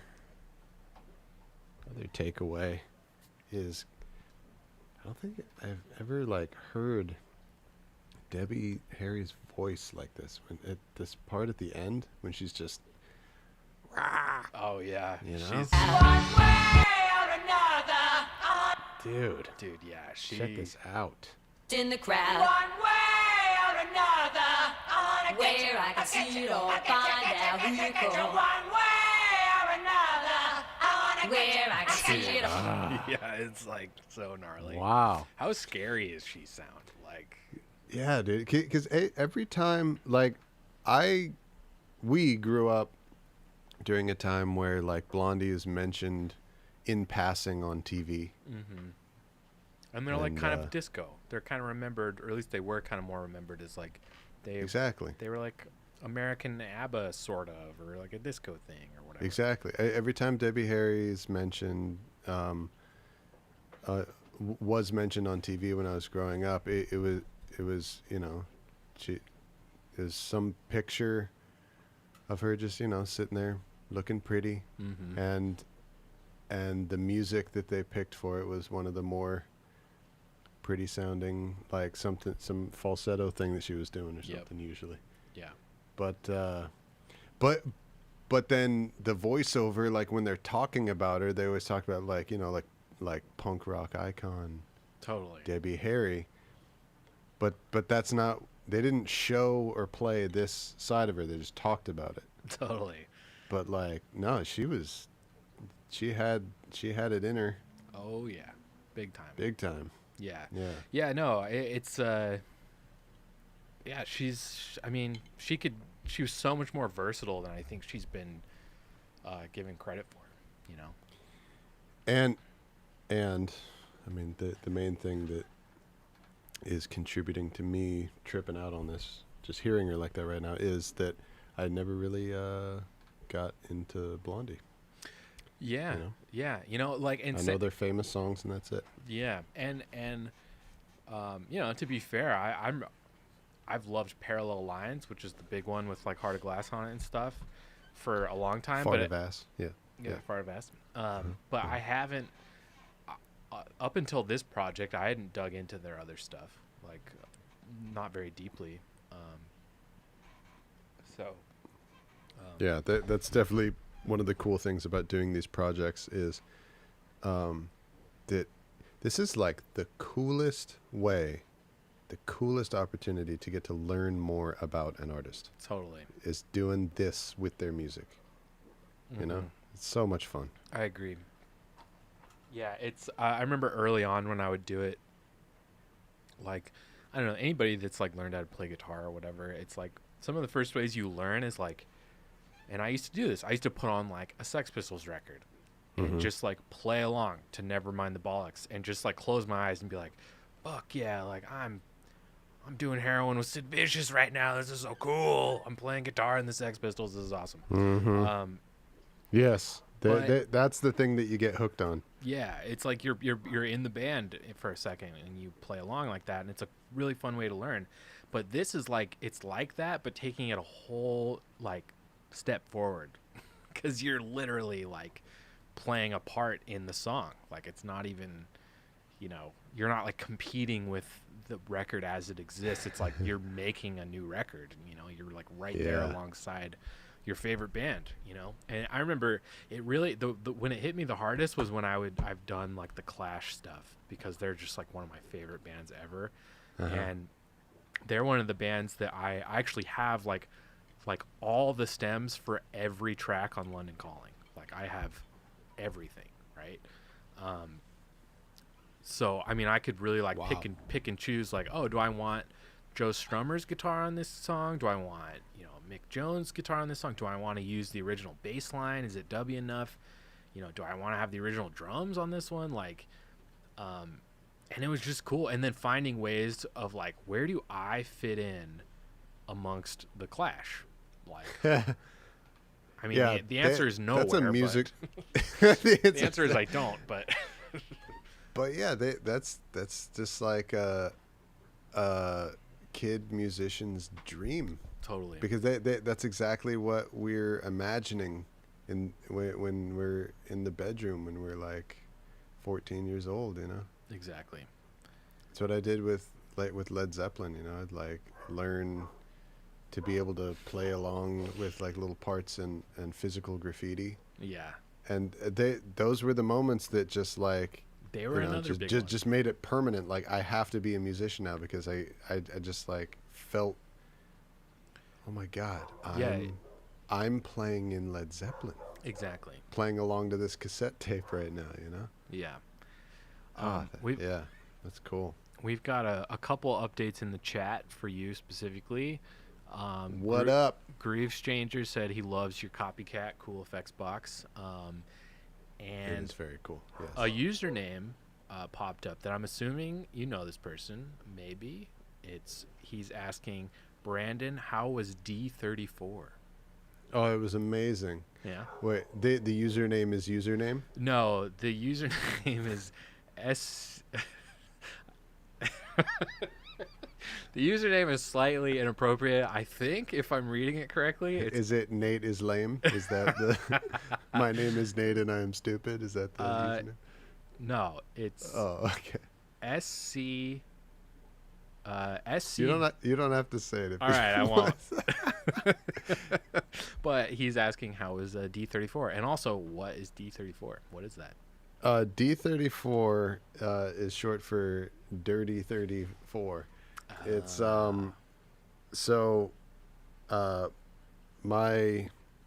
the group of friends from high school, that we most of us have been we went to elementary school together, various elementary schools, and then we all went to high school together. So we're all there's a big group of us, 10 plus of us, that are still very close friends. This is Charlie, by the way.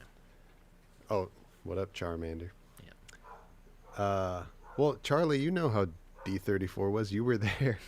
Maybe Charlie can't remember it, but it was very fun, and I had a lot of fun. A lot to do with that was because of Charlie, actually. Nice. But we started going on an annual camping trip all together, starting from the year when we turned 30, That's so cool. and we called it Dirty 30. And then we've just been doing it every year since. Oh, So wow. just a few weekends ago, we had Dirty 34. D34. So this is the 4th year you guys have done it? Fifth, Fifth? because we started with 30. Oh, with year 30, yeah.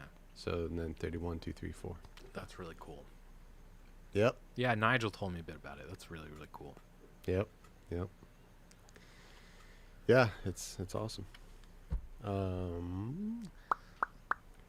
Alrighty. see. So, all right. For any other further thoughts on this tune before we dig in? It is Megatoid, Sweet. and I'm loving this this little microphone mute thing that you bought, which is really hard to talk about because of the thing that it does. Every time you bring it up, it just kind of starts. It starts cutting out, so it's hard to know what it's for. Yeah. Actually. Right, this mute switch is it's very useful. Yeah, there it start. Yeah, it did it again. Yeah. Oh. No, yeah, there it goes again. Yeah, Whatever. I like it. Thank you for my. By the early way, present. I just want to say thank you to everyone who's still watching this stream, for which is probably our least music heavy stream we've ever done. Yeah, that's true. We've listened to a grand total of like 10 minutes of music in the last like hour. Yes. That's okay. Yeah, no, we love you guys. We're glad that you're here. This is like, it's way cooler getting to do this all together. It's very cool. I agree. And yeah, Yeah, man. Chat more. Say, ask what you want. Yep. You're in the club. Yeah. Every one of these streams is an unofficial Ask Us Anything. So Yes. ask us how D34 went. Ask us what the copycats like. Heart, Whatever. fart of ass, Yeah. cuss, anything. I think I want to start by playing the bass on this song. What do you think, Cool. Nady? Yeah, do it. Okay, so I got the chords. So it looks like the chords are D to B. Yeah. Sure hope so. Let's see.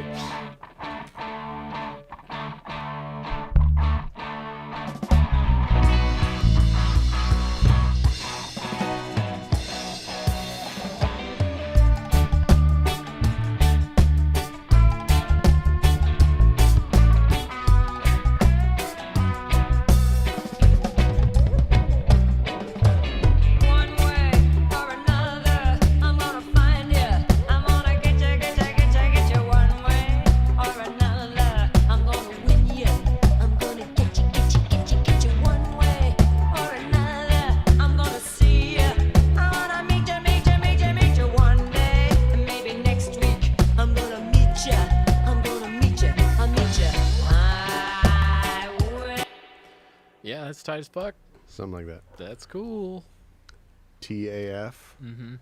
Yeah, and there's nothing on this one that is like super specific I want you to hit referencing the original song other than the D to B thing. This is just something you should be aware of because I didn't even do it when I played mine. But the D to B thing is like a chromatic walk down and a chromatic walk up. They do that in the original every time. And doing that in reggae is not very reggae, and it's kind of Yeah. hard to pull off. Not Rasta. No, not. So that could be one of those things where we kind of have to weigh the Blondie. Do we Blondie or do we reggae on this particular aspect? And we might have to skew reggae. Do we Blondie or do we Alpha Blondie? Yeah. Yeah. Okay. Yeah. Yeah, we can figure it out. Do we Let me, Blondie or do we Yellow Man? I don't know. Right. Yellow Woman. That's Debbie Harry's new name. Yeah, Yellow Woman. All right. Let's see.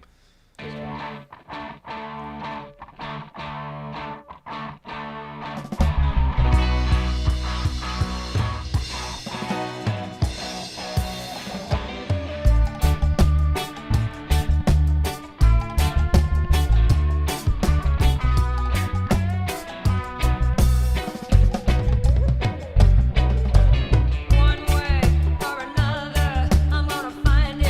I'm gonna get you one way or another. Yeah, trying to figure out how that walk down can fit in there. It's hard. It's not a reggae move. I don't know if the Beatles could have pulled off reggae, to be honest. With all their Yeah, they're not good enough chromatic- musicians. Mm-mm. No. Yeah, that's exactly what I was getting at. No, just they're so chromatic heavy. Like, Yeah, there's yeah, so much of that shit. But this is also way faster. You know, the Beatles would do it as like a chord progression that would be maybe slower than this, but this is like real quick. Well, Jamaican music is, it has what I like. The way that I understand it, the way that I explain it to myself is that they're like Jamaican claves, you know, like a finite number of rhythmic patterns and like identifiers and Right, options, you know, totally. like kind of like how claves are in Latin music. Mm-hmm. There's the Jamaican versions of those. You're right. And what makes this walk down, this chromatic thing weird is it's not that it's chromatic, it's that the rhythm of it is not one of the Jamaican rhythms That that is ever played. perfectly It's the da da da da.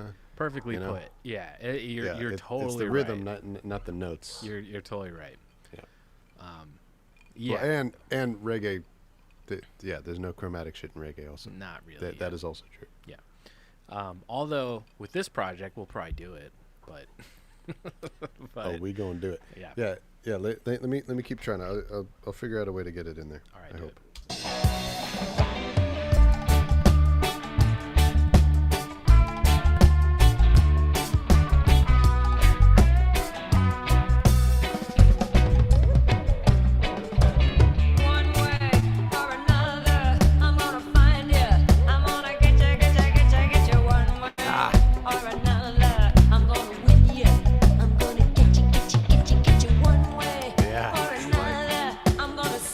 the middle of the verse like that too? Yeah.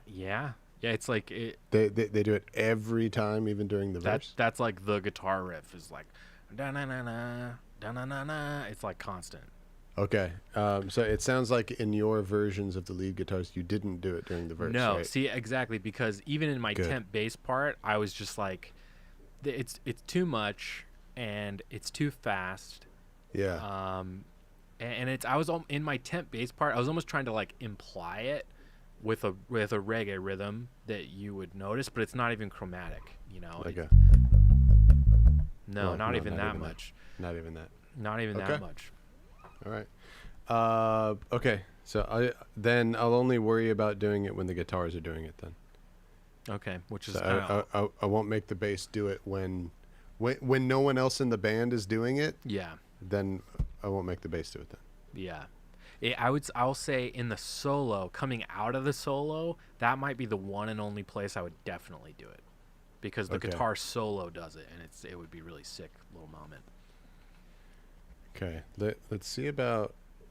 Let's look and see where it could fit in the intro. Let's see.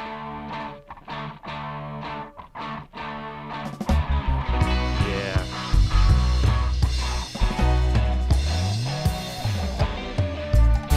Yep.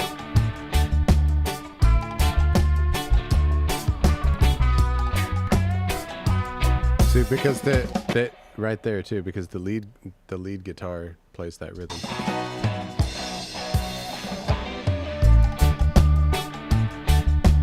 Oh yeah, yeah.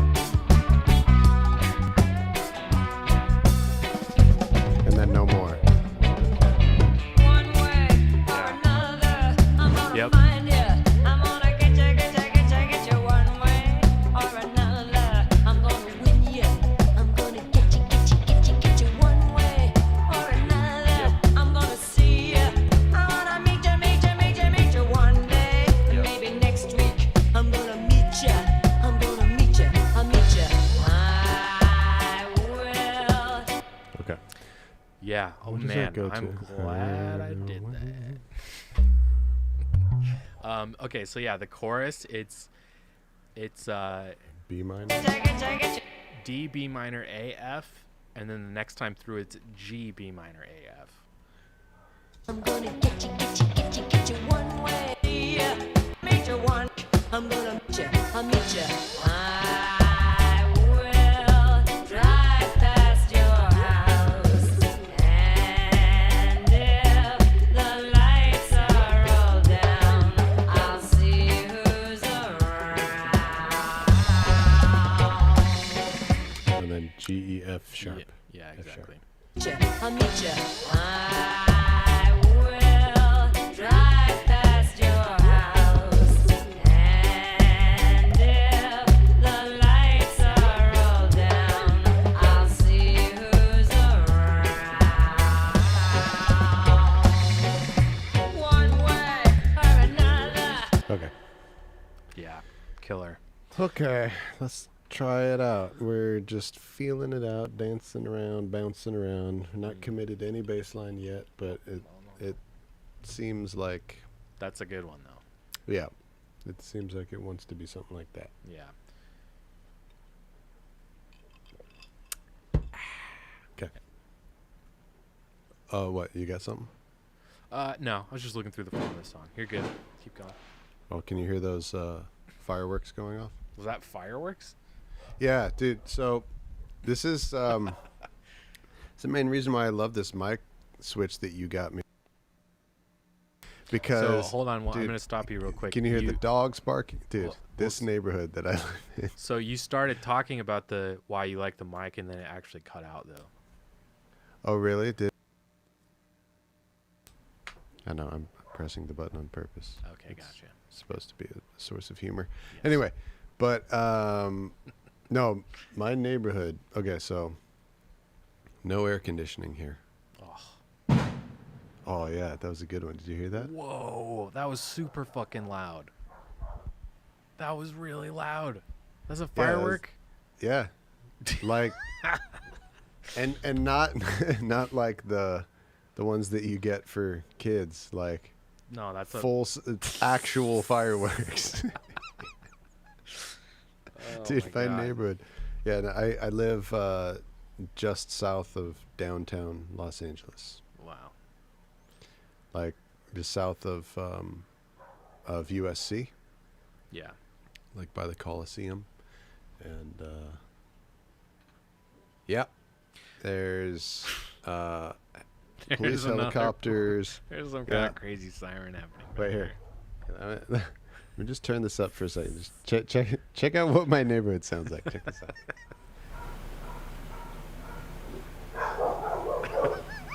There's a few dogs.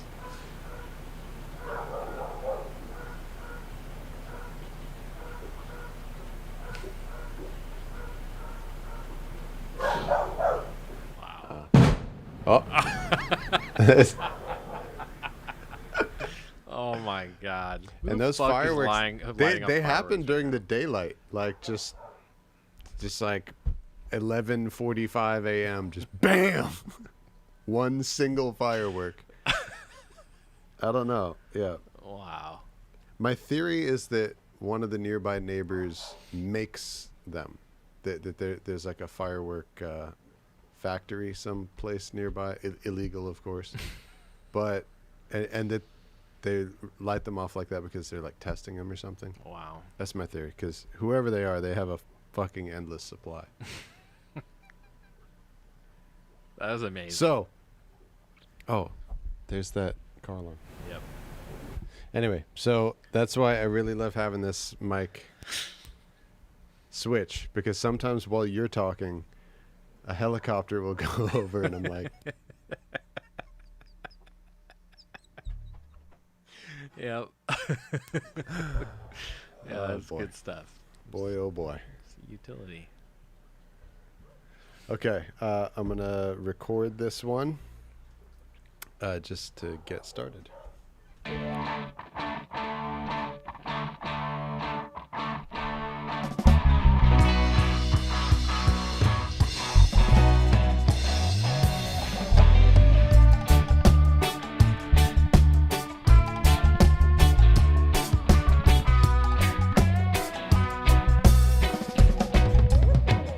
One way or another, I'm gonna find you.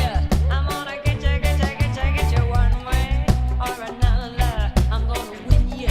I'm gonna get you. One way or another, I'm gonna see you. I wanna meet you one day, and maybe next week. I'm gonna meet you. I'll meet you. I will drive past your house, and if the lights are all down, I'll see who's around. One way or another, I'm gonna find you. I'm gonna get you. One way or another, I'm gonna win you. I'll get you. One way or another, I'm gonna see ya. I'm gonna meet you one day, maybe next week. I'm gonna meet you. I'll meet you. And if the lights are all out, I'll follow your bus downtown, see who's hanging out.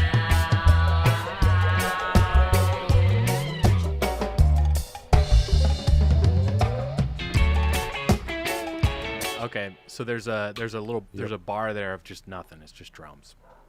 Yeah. Well, And then the it might be drums and BS. yeah, and or something like that.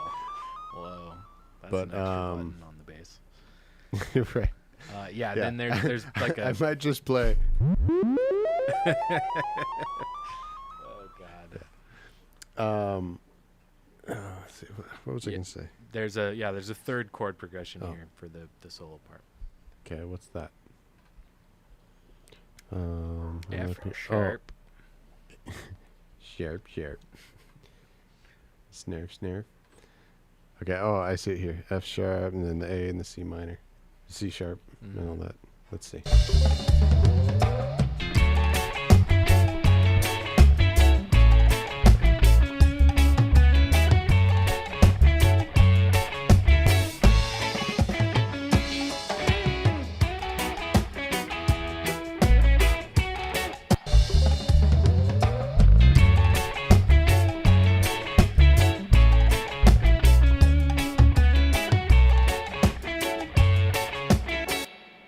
That Yeah. shape happens twice? That shape happens twice. The other ones happen once. I think I'm looking at the same chord chart that you are, and it's Yeah. just stupid. Yeah, the first one that shows up on Google Yeah. shows that shape only happens once, right? Yes. Yeah. That's okay. what I'm looking at too.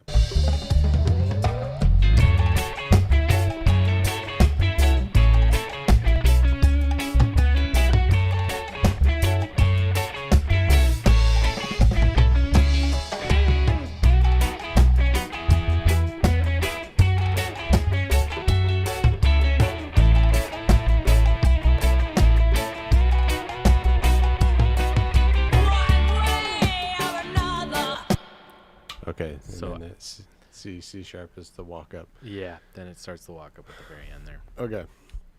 All right. I'm not even going to record this part yet. I'm going to Okay. finish the beginning. I'm going to take all this over. I'm not even going to use any of that. Because, much like I showed you guys in the last stream, when I'm recording bass, I need to hear the drums way louder than the rest. You know, of I was the gonna band. say would love some more drummage. Anyway. Yeah, man. Yeah, man. Let's see. We're going to get the drums much louder.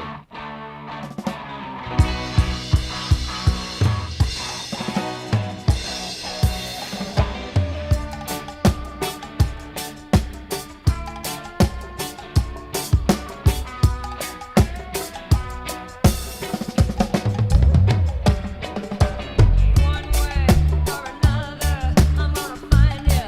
I'm gonna get you. One way or another, I'm gonna win you.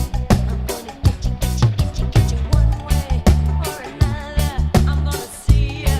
I wanna meet you one day. I'm gonna meet Yeah, you. because when you're playing bass, that's what it has to be locked into. Yeah. So I was gonna ask you. Um, Last time we were tracking bass. Last time we were tracking stuff together on a stream, you Yeah. mentioned that there was some times where you want to have a bass part that is just like super locked down, whereas the last song we did, you kind of thought it would kind of fit the tune better if it was a little more loose. What's your thoughts tonight for this tune yeah, as far as that goes? good question. I think that this one needs to be actually written and locked down and determined. That this one has a bass line. Yeah, I agree. Yeah, this is not an example of what the last one was like, Yeah. where it can be loose and jammy and sound improvised, because it's pretty hard to find a Jamaican recording where the bass part. Oh, here we go. Here we go.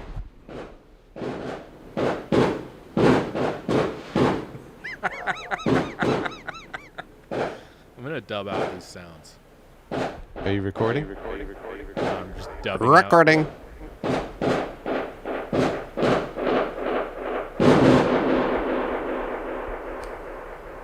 That was tight.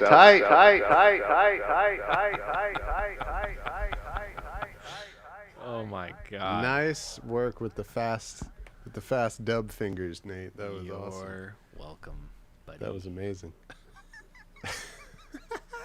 That was so loud. That's like right. Okay, so I get it now. You don't have AC, so it's like fuck. You have to have your window open at the very least. Yeah, right. These Yeah. windows next to me, this door is open. Like, oh yeah. Man, that's brutal. And it's So probably they- hot as fucking yeah. balls in LA right now, huh? It's so hot, man. Oh my god. Yeah, I mean, this is the first time, like today for the stream, I'm wearing a shirt that has sleeves on it just because I wanted to change it up, because I'm like, you can't see the heat through through the camera, but like that's why I've been hardly wearing any clothes when we do this, is because like it's like 100 degrees in here while we're streaming. I almost wore a tank top in solidarity tonight. I'm not gonna lie. I almost put it on. I was about to throw it on. Maybe next week we'll do it. We'll have a gun show. All right, gun show next week. Gun show next week. Holy Tune in. shit! Uh-oh. Man arms. Okay. All right. So yeah. So as I was saying, it's really hard to find a Jamaican recording where the bass part is not completely written and regular. They do exist, but they're pretty friggin' rare. And so yeah, like you said, the last song that we did, it was "Call Me," right? Yeah. Call I. Call. It just sounded better if it is loose, but no, I don't think this one should be. Yeah, I agree. So yeah, this needs to be able to be like.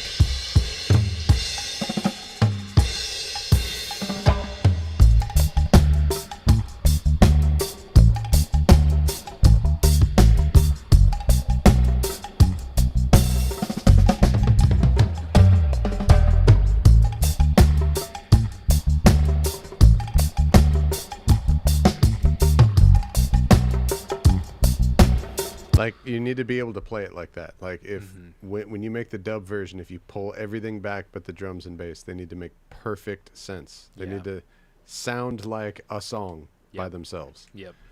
So that is the reason why I'm pulling the blend back and making all of the other instruments much quieter than the drums when I record the bass, so that I can make sure that relationship between the drums and the bass is actually happening, and that's then what all the other instruments are going to be built on top of. I'm going to pull them back even more.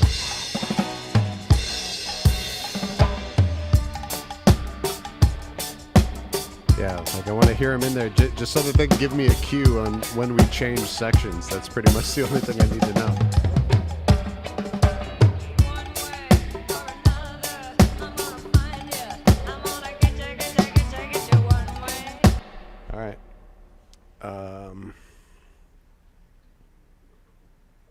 Whoa, what the hell? What the hell? What? I don't know, dude. You did a funny voice. Sue me. Here we go.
I can't remember how the rest of it goes. Yeah. Okay. What do you think, Nady? It's killer. I think I can't remember. I don't know if you hit the chromatic stuff in the intro, but other than that, I mean, yeah, Yeah. it's tightening up. It sounds sick. Okay. I love the I- part. Sweet. Good. Yeah, no, I did not hit that chromatic thing. Yeah, which I kind In of the like. beginning. It's probably just in the intro, and I bet it's just in the intro and that end of that solo. I don't think it would happen again. But Okay. it's cool. It's kind of a nice little tip of the cap to, the original. It's cool. Meaning, so I played it in the before the drums come in intro Okay. right there, but not Not along. not not- when you. So yeah, I like that you did it right there, and then I think, you could do it again when you walk back up into the verse. into the actual verse. Yeah. So like. Okay, play. Just play the intro again. Let me listen to this again. Let me listen to what you did.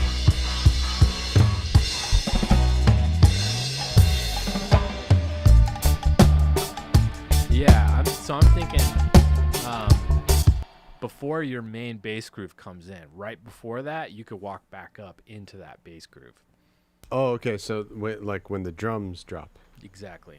I Yeah. see. Okay. I think the I see, guitar does I it. I see. think it's hard to hear because it's low, but I'm pretty sure the guitar does it right there. Yeah. Yeah. One of them does. This guitar sounds so good. Thanks, dude. All right. Let's try that. Try it out. Try that. No. Turn off. Okay. And then we haven't even gotten to the outro. The outro's nuts. We're gonna have to take the outro apart. I think it's crazy. All right. Exciting. Yeah.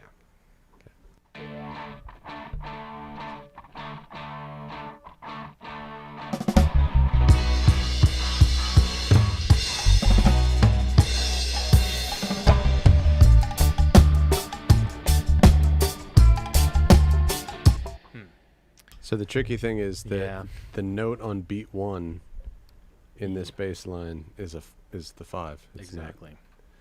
it's see, Okay. what exactly is this?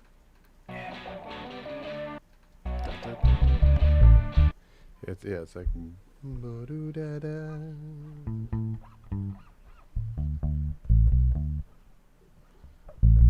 Yeah, it doesn't sound like I'm doing the actual chromatic thing up, huh? Yeah.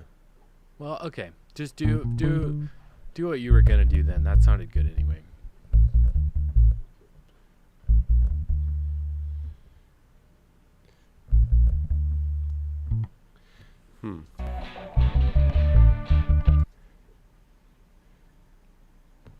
It sounds like I'm close to the chromatic thing, but I'm skipping one of the notes walking up. That's what it sounds like I'm doing. Yeah.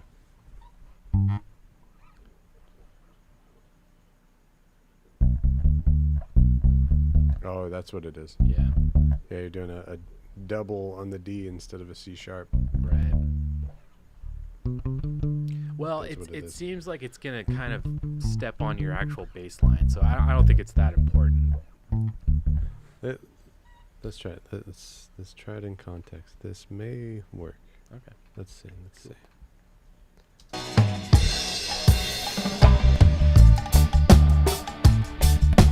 Like that. Bo-do da da boom ba da da bip ba da da.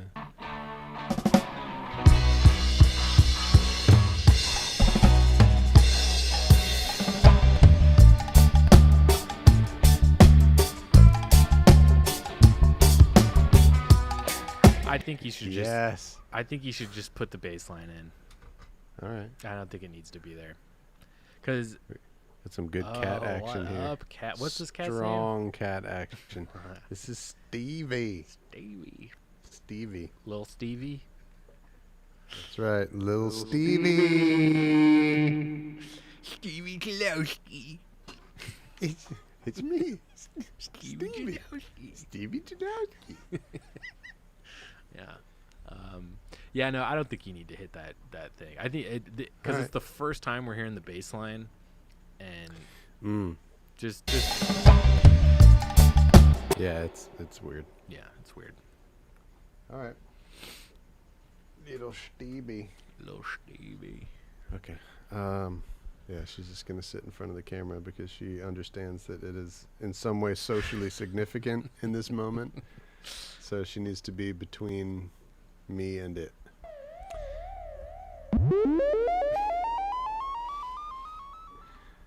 Okay, so then let's listen through what I done played.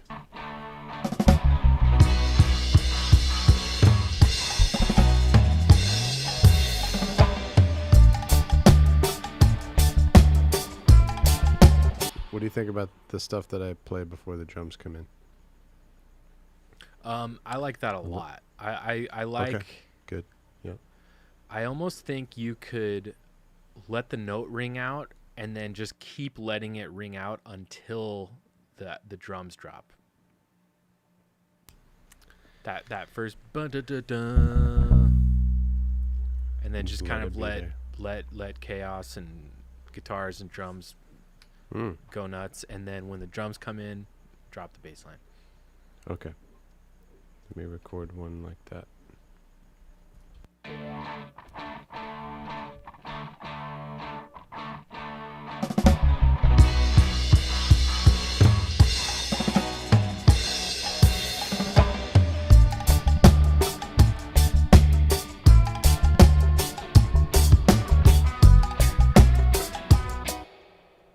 I don't even need to play that long past the punch. This bass line just feels so good that It's I just really want to cool. keep playing.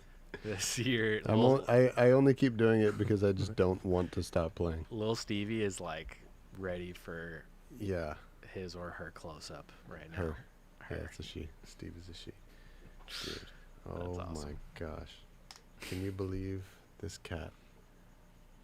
Wait. Stevie. Don't. And so now is the period of time where she's pretending like she's not doing what she's doing. Like, what? Yeah. What do you mean? I'm not. How come you're pointing the camera at me? I don't understand. I wasn't looking for attention. Okay. Sweetness. So this is what we got. 4 notes.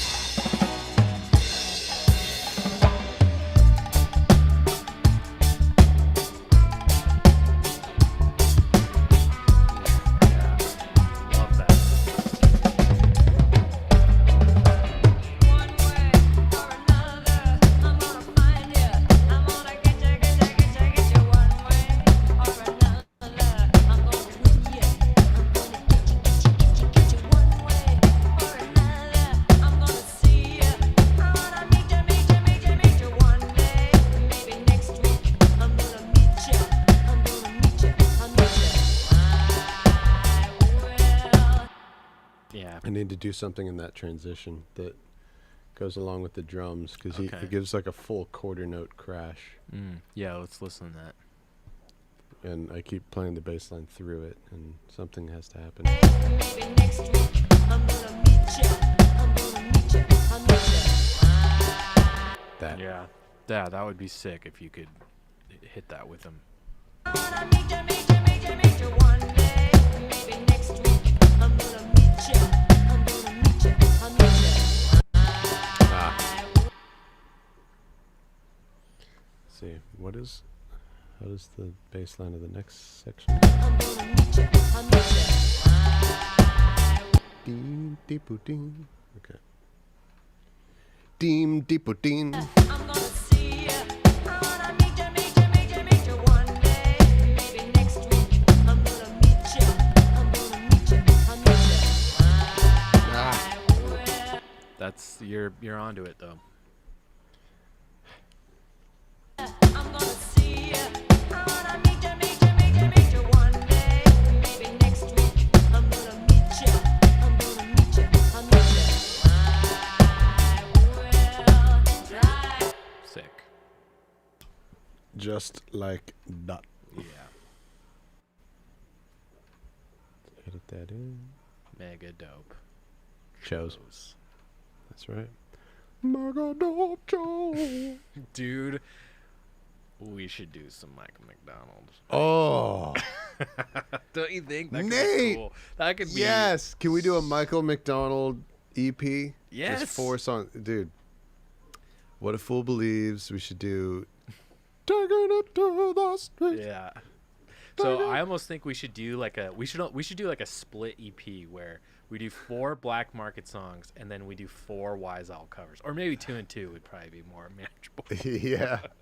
All We're right, doing a I'm into full that. album of Michael McDonald covers. I'm into that.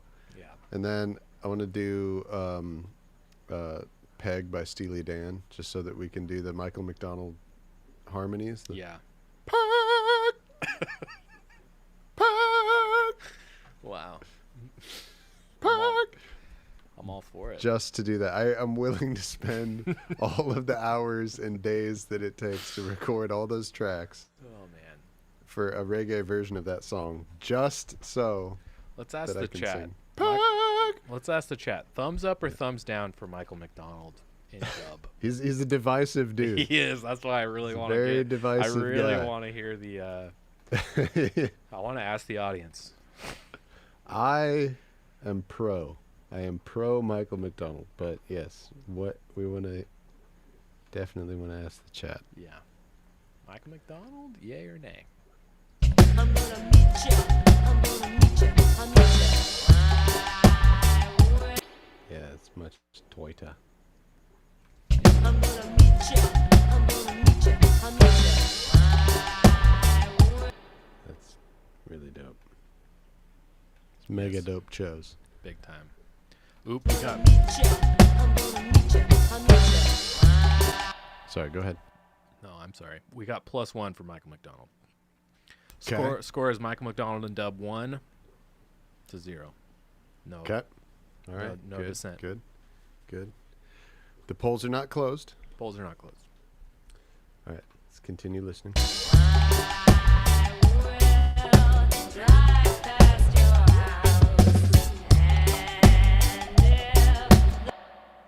I just straight up made a mistake right there.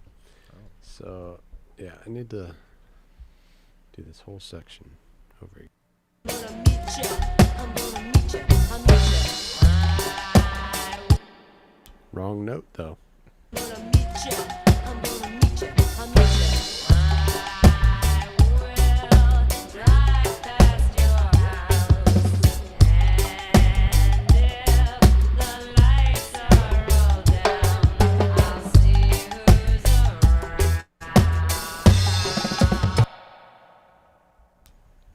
You can see where I'm going with this. Yeah. Yeah. Wrong note played. I'm gonna meet ya. I'm gonna meet ya. I'll meet ya.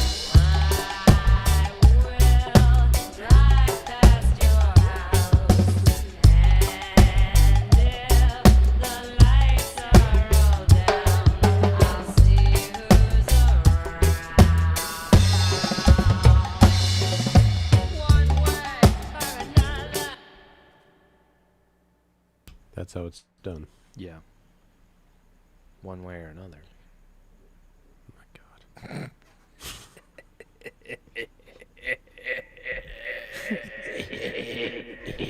Wait. Oh, 2 for I still Michael have it McDonald. Nice. Yep. Oh. This is You know what I bordering- just realized? Yeah. I got so wrapped up in showing off the copycat that I forgot to put it on Debbie Harry's voice. Oh yeah, I forgot too. Oh, yeah. Oh, wow. Wow. Oh, so there's no slap. There's no delay on her voice. Oh, wow. Wow. Wait, no. Wow. It's not that. This, since I made a mistake, this is an occasion for this. Yeah. Like when Mario or like Sonic jumps on a bad thingy. Exactly. A bad thingy. Whatever.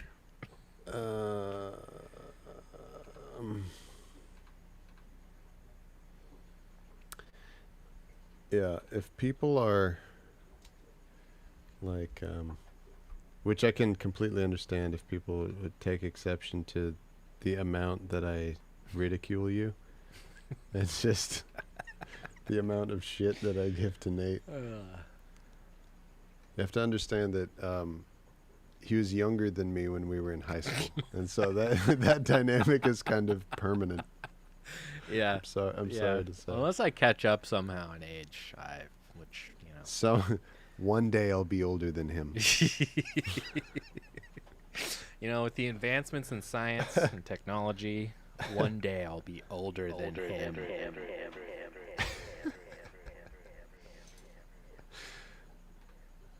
Yeah, that is what they did in the 50s. That's funny. Yeah. Let's see. I'm trying to see 7 and 8. How do I send? Oh, it's send 8. I hope. What are you Hopefully trying? this isn't going to make a terrible fucking sound. Oh, you're but I'm trying to just- send copycat? Yeah. I think it's a send. It's a hardware send to line 8. I sure freaking hope it is. So if I send Debbie's voice to that. Yeah. Nice. There it is. Good job, me. And if the lights are all down, So, I'll see who's around. so this is Debbie by herself. One way or another. Spring reverb. I'm gonna find ya. I'm gonna get ya, get ya, get ya, get And ya. then the One copycat. way or another, I'm gonna win ya. I'll get ya, I'll get ya. One way or another, I'm gonna see ya. I'm gonna meet ya, meet ya, meet ya, Nice. meet ya one day. Maybe next week, I'm gonna meet ya. I'll meet ya. Yeah, that's pretty tasty. I love it. It's all about the copycat, girl. You Yeah. can't copy the cat. Nope.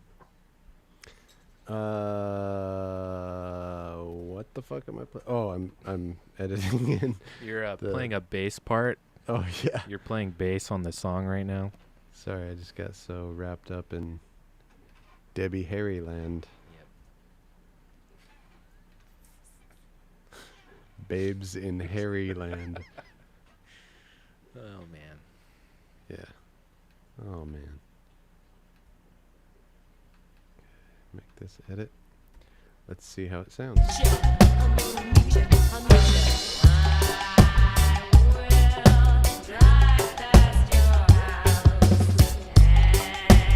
And if the lights are all down, I'll see who's around.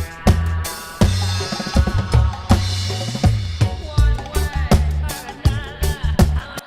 So tasty. I'm very happy with this bass line. It's really good stuff. I'm very happy with what's happening here. Yeah, that slide coinciding with that tom hit right there at the end. Oh, that is some tasty shit. Let's hear that again. I'll see who's around. One way. It Yeah. sounds like one thing doing that. Exactly. So these are the benefits. This is the results that you get when you Yep. track reggae bass with the drums louder than anything. Is because otherwise you can't even hear That he's doing tie-ins like this. that.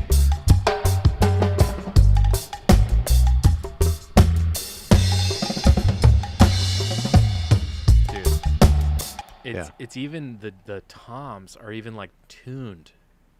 Right. Mm, Like that tom hit sounds like a note you're playing. Do you know what I mean? Yeah. It sounds like it sounds like it's like the timing's right with the transient and like what you would play right there. Like sounds like you went up and went back down. So good.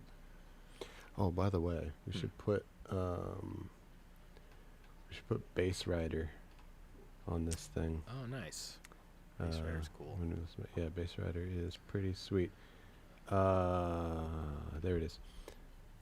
Yeah, so this is a plugin. It's called Bass Rider, This thing's wild. and it just automatically makes every note that you're playing in the bass the same volume. Because Yeah. like, as you can tell, this is This is the bass right down here. The lower pitched notes are louder, and the higher pitched notes are a bit quieter. And so as you go boodity boodity and you play up and down the neck, you've got notes at a bunch of different volumes. But you put bass rider on it, and it just evens it out. Like, And so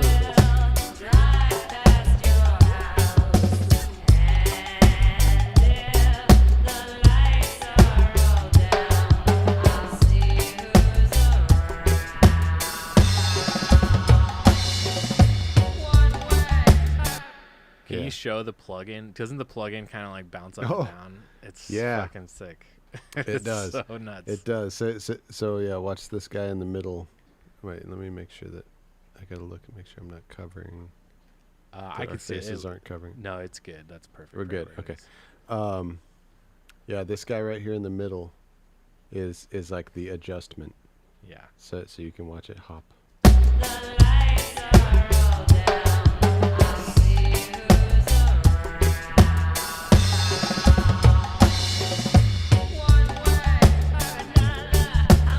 So yeah, there's quite a bit of variation. Like the distance between my loud and quiet notes is pretty wide, Mm-hmm.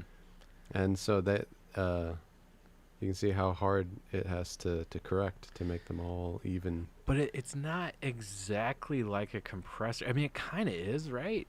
I mean, would you consider this a compressor?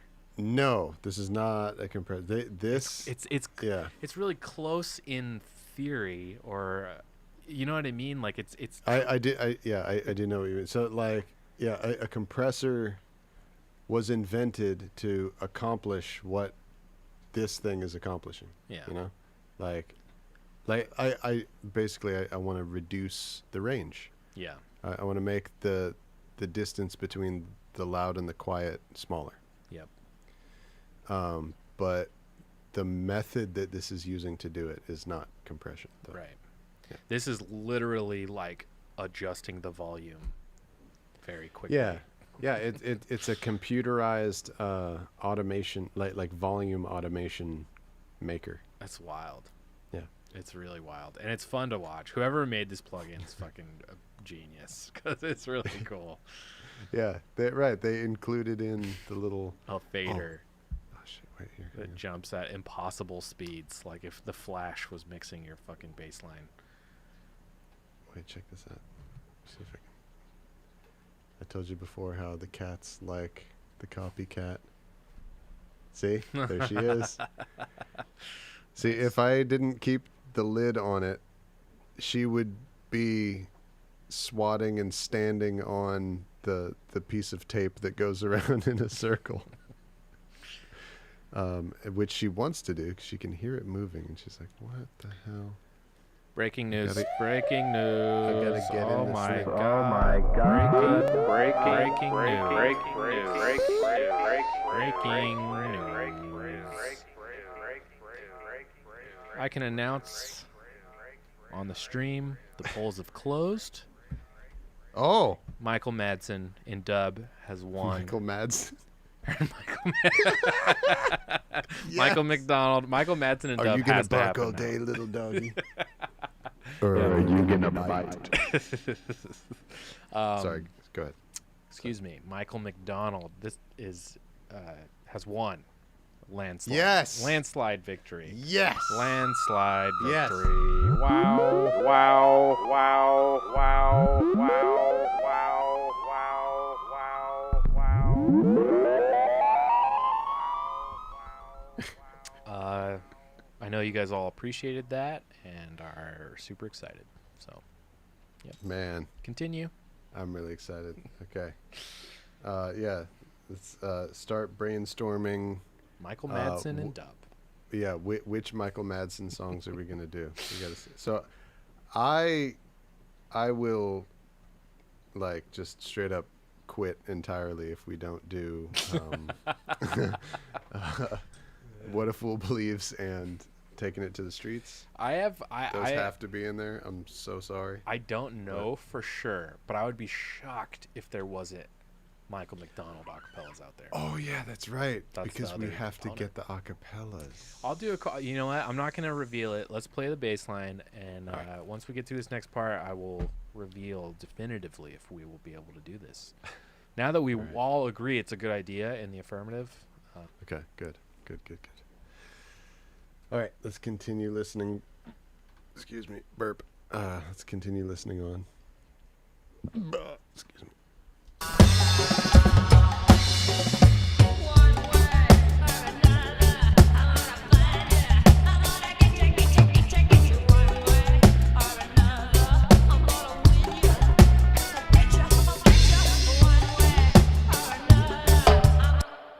What was that? Did I actually play a slide there?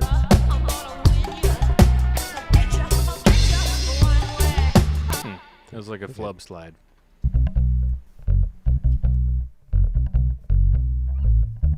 Nope, I did not. But I should. So that's what I'll do now. Because it's another one of those quarter note crashes. Yeah.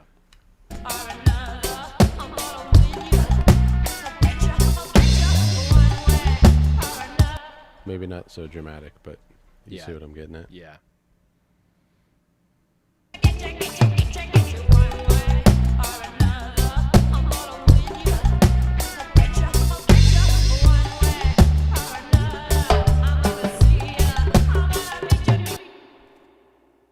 Like that. Yep. So, are you in the right headspace for Michael McDonald acapella news? Only if it's good news. Ready to announce on the stream that we have sourced, ladies and gentlemen, drumroll please. What a Fool Believes acapella. Yes! Capella. We have it. We have it. We have it.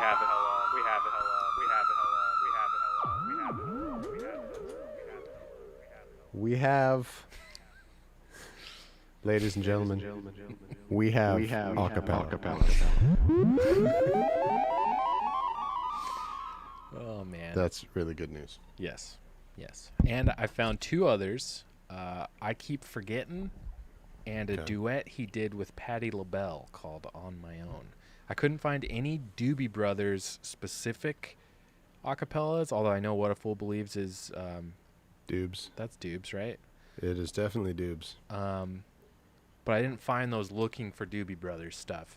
I guess I could look what was the fucking other band he was What in? about, it's also Doobies, but Minute by Minute? Is that a song? Yeah. Yeah. It is a mega dope song. Let's see. Minute by minute Oh, by yeah, minute I know that by minute. Nope. yeah. Nope. We're gonna find No. more. We're No. gonna find more. But so far, Minute. I think you specifically said What a Fool Believes, right? Oh yeah, That's the one. that is the one that has to be there. All right. Well, we've got our lead single. Okay, but I've been wanting Yeah, to my- do. my- I've my been wanting second to do one a dub is, since Brandon has like played on so much stuff, and I pretty much pick 99% of what we do. I really want to reward Brandon's loyalty and tenacity playing all this stuff for me by playing a pure Brandon pick, which would be the Doobs or ABBA. I would love to find some ABBA to do. oh man, Those are like way up on my Brandon Christmas black market wish list for you. wow, yeah, an ABBA EP would be pretty incredible. It'd be so and good. and that would be a really great way to expand the the number of female front women that we have in the You're- catalog as you're well. Absolutely right. I mean, there's a million really good candidates, but ABBA is a pretty strong one. Yeah. But they Okay. they are. I mean, that's the top selling Dude, female there's fronted dude, there's so much ABBA. act in the world by far. There's so right? much good ABBA acapellas I just found. Yeah. Super Trooper, SOS. Okay, Shit. the hard part is narrowing it down to 4 because like we could just do like every song on ABBA Gold. Take a and they Chance would on all Me, belong. Oh Winner my- Takes All, and Chiquita. Those are all like killer. Nate, do you understand how fucking like the seismic impact of like roots reggae versions of these songs with the original vocals? What Oh, that would man. cause to happen to the world, Yeah. to my world. Forget everybody else, like just me. I don't think I would ever listen to anything else ever again. Oh, the chat's tripping out over If we made that, that might be the only music that I ever listen to. Ever. Well, it would kind of like, what's the point? It would be the last Black Market album, I guess. It's like, where do you go from here? That's a good point. How would we top it? With But, ABBA, ABBA Volume 2, isn't obviously. that like what the great athletes do and stuff? They just try to, it's like Constantly I'm gonna do, trying to top themselves. exactly like like trying to set the bar higher than they could ever reach ever again, over and over. Yep. All right. Just try to, I can Yeah. I can promise you, I'm gonna let you pick which one we do first, but the next open available month to do some shit, it's gonna be either ABBA or Michael McDonald. So okay, chat, yeah. new poll. Yeah. Vote in the chat New because poll. Vote in the chat. for me, now that we're talking about ABBA, I'm like, dude, fuck Michael McDonald. I would much rather do ABBA. But yeah, no, vote in the chat. Let's have a vote. What an amazing question. Michael Mm-hmm. McDonald or ABBA? Has anyone ever asked that in real life? You think? Is this the first time anyone's ever been asked that? Yeah, there's like a name for like a purely original sentence, right? Yeah, brand new sentence. There's a name for that. Yeah. There's that like a might be one. subreddit called Brand New Sentence, which is really funny. Yeah, vote in the chat. Michael McDonald or ABBA. That's brand There new it sentence. is. Yeah. Alrighty. Okay, let's keep marching.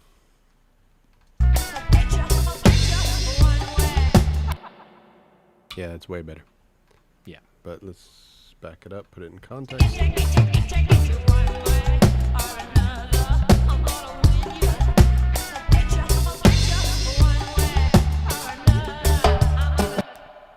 Right?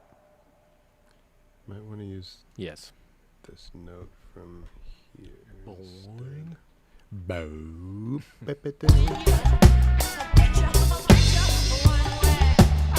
Oh, it's like a boop boop beep beep beep. Interesting. Oh, that's a flub. It sounded like a doo doo doo doo doo.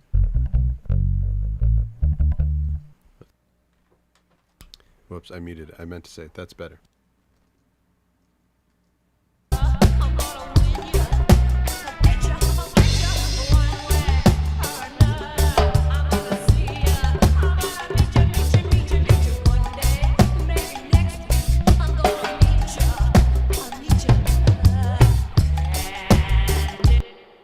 Alright, that wasn't very graceful.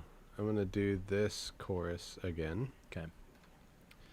and get into it. Into this chorus again.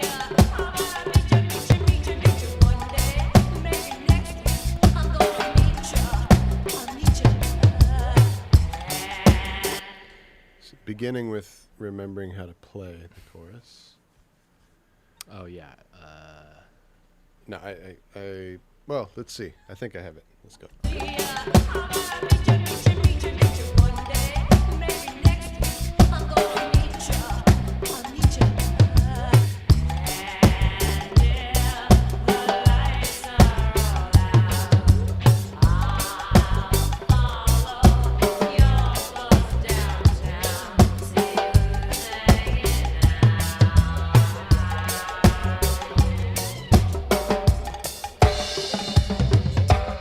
We've lost some volume on your bass a little bit. Sounds a little quieter. Holy cow. Yeah. You can even visually see that in the little... Yeah. Let's see. I think... That sounds better already. Oh, ooh, I got some dust in my electronics here. There you go. This is an active bass, Right. or as it's known in the Philippines, an octave bass. This bass is octave. It's very active. And okay, I'm gonna record that again.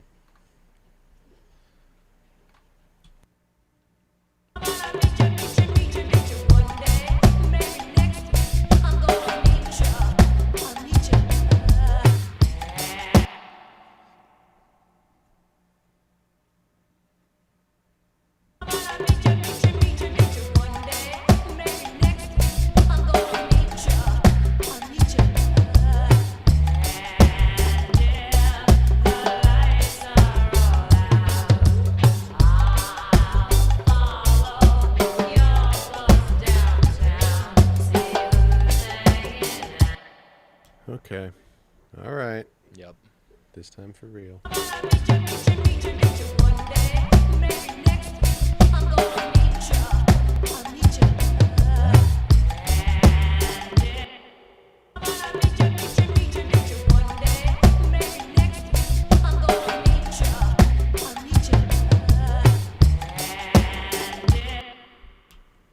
Okay. Sometimes it just, sometimes it just leaves your brain. Or sometimes your brain leaves you. Yeah. Does that ever happen to you? Constantly. Daily. Okay, that makes me feel better. Thank you.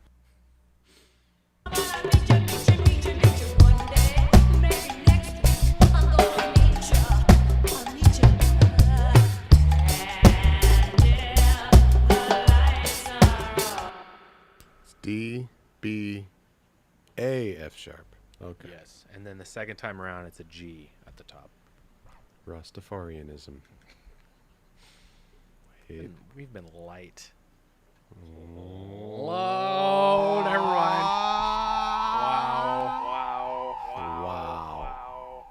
Oh my God, those video effects are jaw Rastafarianism, frankly. Wow. Oh, wow. Oh, so your jaw. Oh my God. Oh, wow. I don't know why my Owen Wilson impression always goes to him trying to get himself like straight on understanding who someone is or what somebody is. That like that's the thing that I always think of when I want to do Owen Wilson. I don't know why. Yeah. Oh wow. So you're Jaw Rastafari. Oh. Oh man.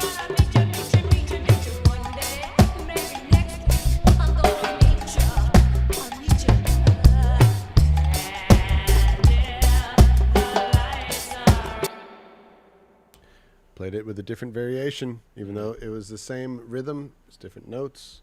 And like we talked about before, this is a song that's got to be completely regular, Yeah. so we can't allow that.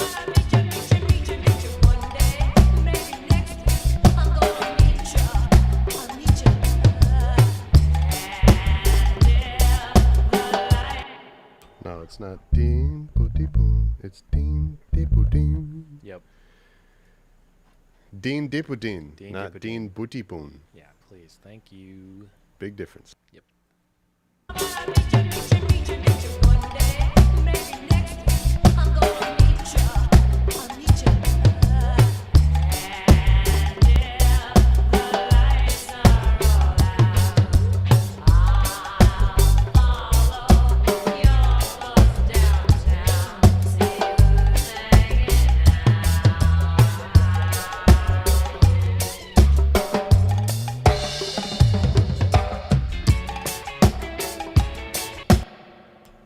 So, what do you think about the bass slide happening in the Okay. in the dead measure? So just know, and I think you know this, I'm a major fan of the bass line. Yeah, I definitely learned that in our last session, in our last stream. The bass slide loving side of Nate really presented itself. Yeah. Yeah. Play the spot you're talking about specifically. Oh, in the dead man. I see what you're saying. Yeah, I like that. In the original, it's just drums, but I mean, Right, right. Yeah, so it is a bit of creative license, but let's see.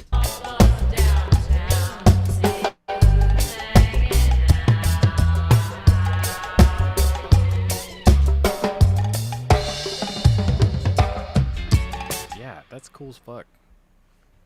Tis. Why didn't they Okay. do that? Because they're stupid. Yeah. I No, don't just want to kidding. say They're it. not stupid. I didn't want to say it. Debbie Harry.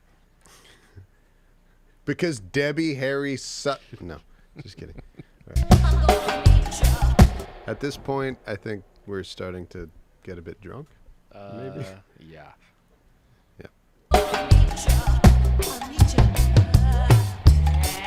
Okay, so this was the main, well, not the main part, but I wanted to get not just the chorus, but also the bass line leading into the chorus.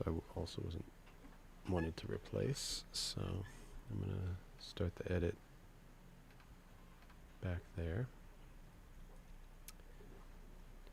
Remember, kids, edit as you go. Yes.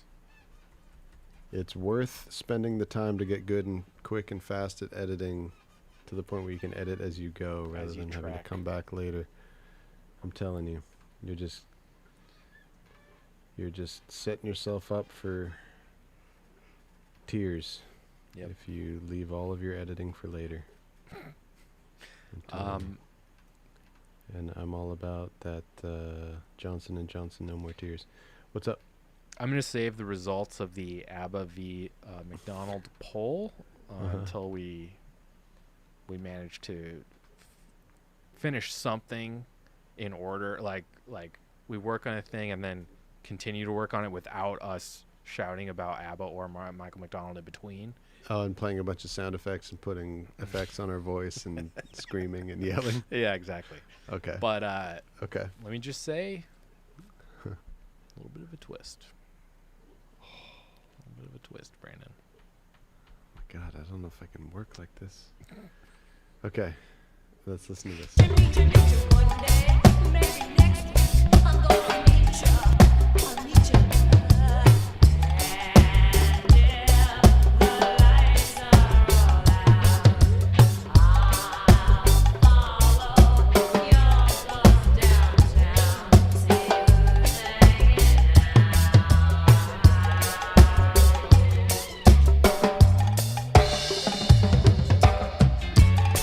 Dude. It's so sick. Okay, check out. I wasn't even consciously doing this. It just happens on autopilot at this moment, at this point. But listen to all of the timbali hits and all of the tom hits. Mm-hmm. They're happening in perfect reverse in the gaps in the bass notes. Ooh.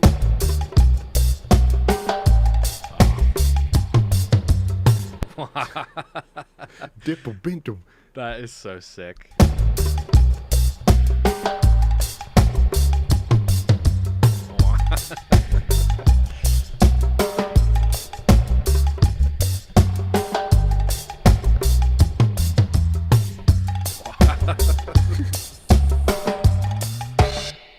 That's pretty sick. I did not. It just happened automatically. It's like a sixth sense thing. All right. That was really good content. I feel like we can take a break and announce the ABBA poll. The ABBA v. Michael McDonald poll. I am excited. What does it say? The twist was it was an ABBA landslide. Wait. Yeah. Abba, here we come. Yep. Change your mind like the chat just did.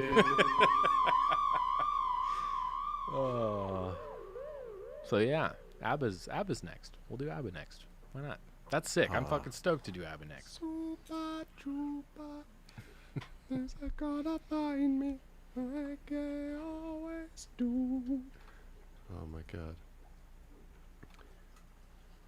pum bam pum bam pum bam pum bam pum bam pum bam. Dude, we're gonna have to do that shit like fucking. I don't know how Oh we're my gonna do God. that. Ay ay ay ay ay. Real proper disco translated as dub. We'll see.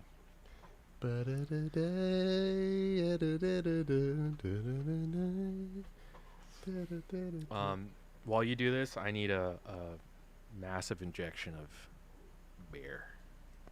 Wow. Okay. I'll be right back. Nate does not have a drinking problem, even though it really sounded like he does from what he just said. Okay. Yeah, go for it.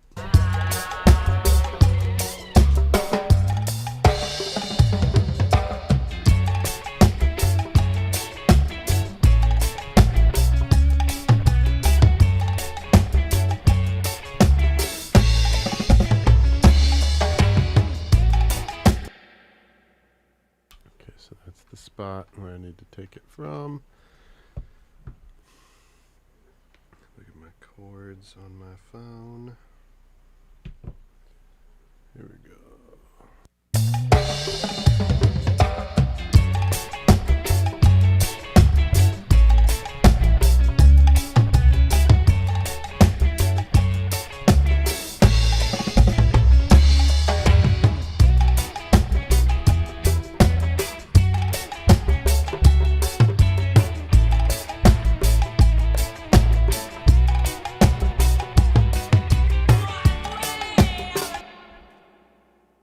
Interesting, interesting.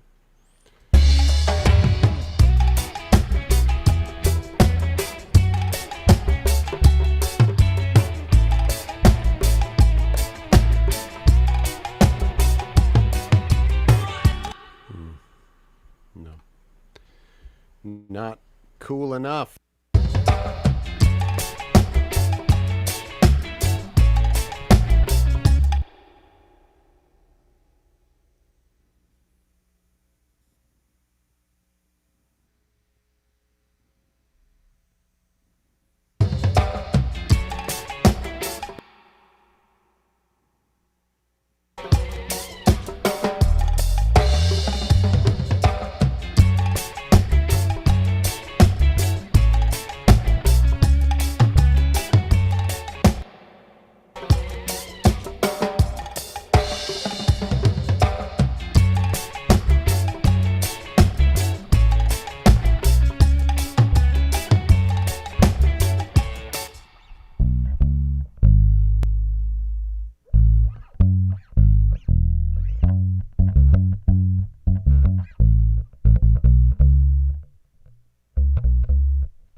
So this is that chromatic moment you're talking about, right? Yeah, it's real quick.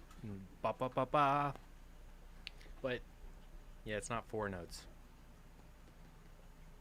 Okay. Oh, Or yeah, it is. What am I talking about? yeah, that's the exact number Yeah. of notes that it is. 1, 2, 3. I think it's 3. Wait, I need to move this cat. I gotta move this. Preposterous. A cat making itself at home on a computer surface. Ridiculous. Yeah. What a Weird weirdo. cat. Yes, she's real weird. Still haven't quite figured out how to play this bridge.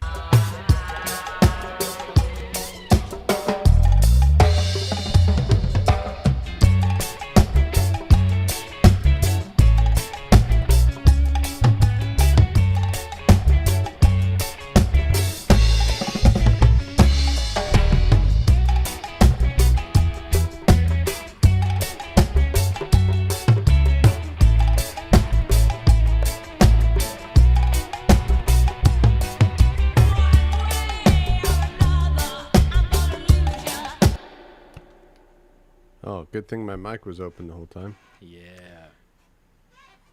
But I think I just played it. I think that was it. It was cool. It was that really sucks. cool. Let's see.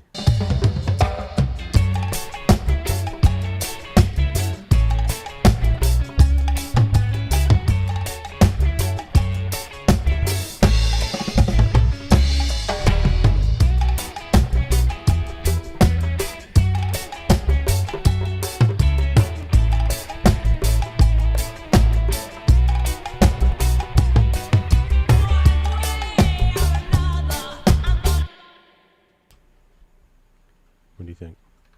Sick. Play it 4 more time. Okay.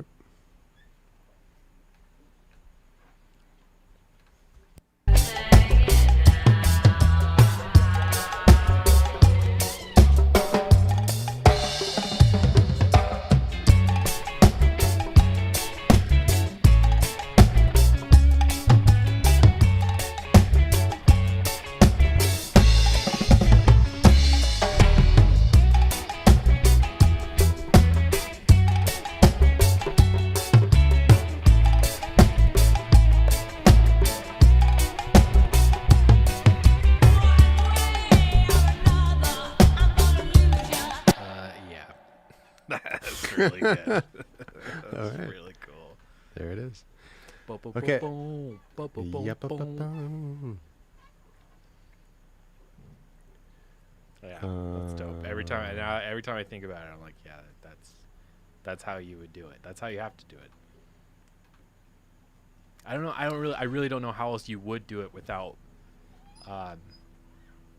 fucking up the bass line, honestly. Yeah. So it's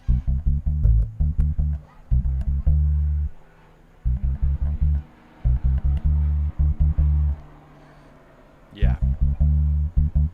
I like the option of staying on the note that you're already on. That's way better. Yabba-da-dum, ba-ba-bum. Yep. Yeah. Mega dope. All right, we're gonna do a yup-a-pa-pum, tup-a-tum. Pa-rup-a-pum-pum.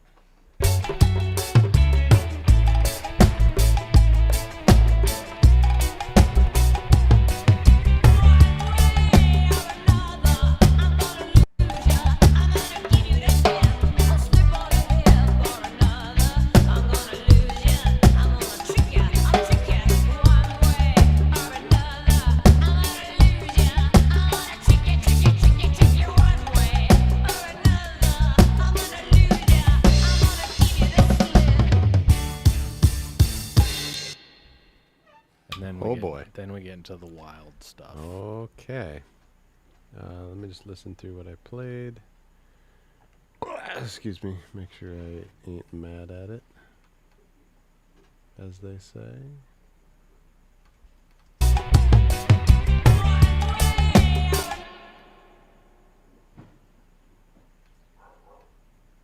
Can you hear all these noises? Yeah, it's wild.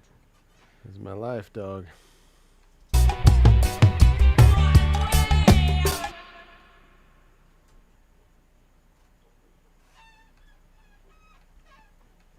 Is the squeaking in your house That's or my my- house? yeah, that's me. All right. I was saying, I don't remember having a fucking rusty front porch swing as one of the like.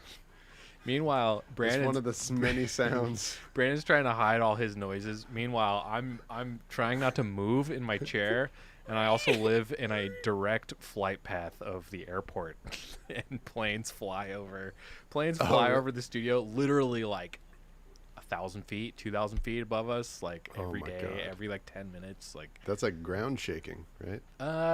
It's very lightly, but you know, Okay. honestly, in this room, you would never know we're in the flight path of an airport. You would never know. You don't hear it in here. That's right. Yeah, you did a good job of treating it. Sort of. Good enough for that. Oh, it's pretty good. All right, let's see.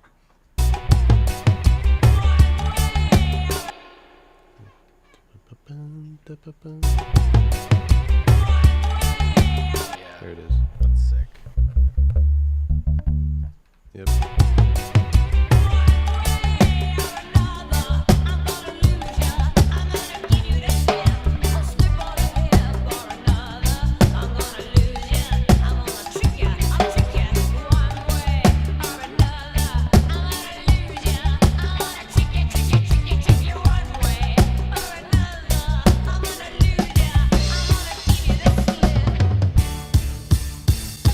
Yeah, Okay. to do another slide or something getting into it also. Yeah, that'd be good. Sorry, go ahead. Tell me. Do your slide first.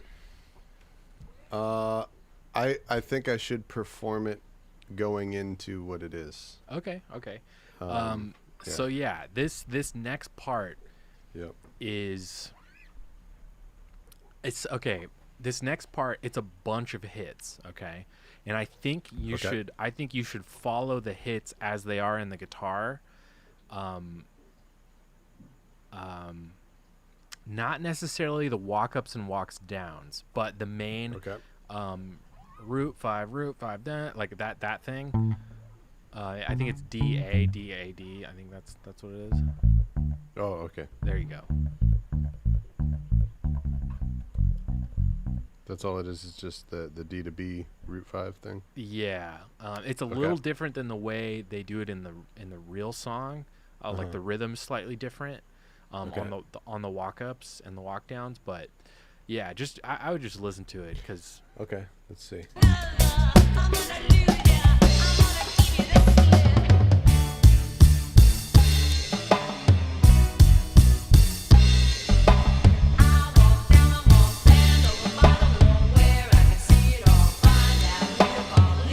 yeah. So Oh, you're doing.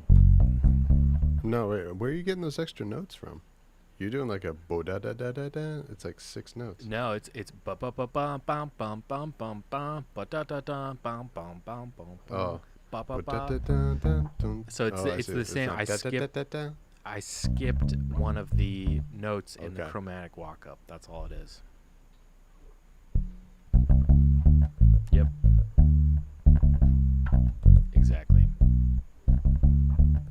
Okay.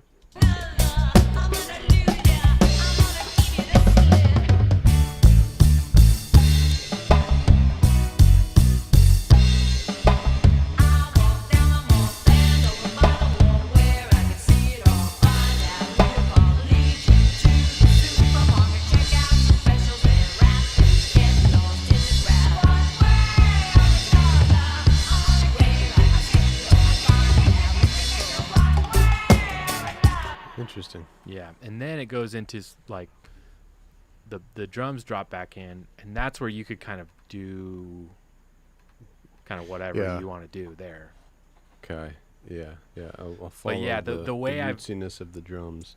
Yeah, the way I've designed this middle section, it's kind of like I don't really know Mhm. what else you would do, but I do like kind of the variations you're doing, and kind of like the variations on the root 5 thing, where you kind Yeah, I of was playing play it around slightly just to differently. That's kinda cool. see if it could be cool. Okay. Let's see. I'm still feeling it out. Still feeling it out.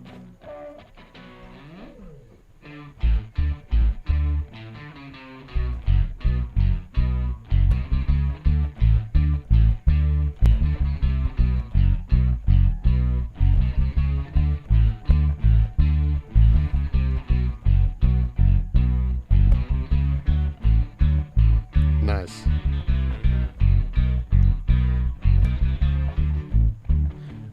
All right. Yeah. I'll just keep it simple. Keep it simple, stupid. Yeah. Keep it simple, stupid. Okay. Here we go.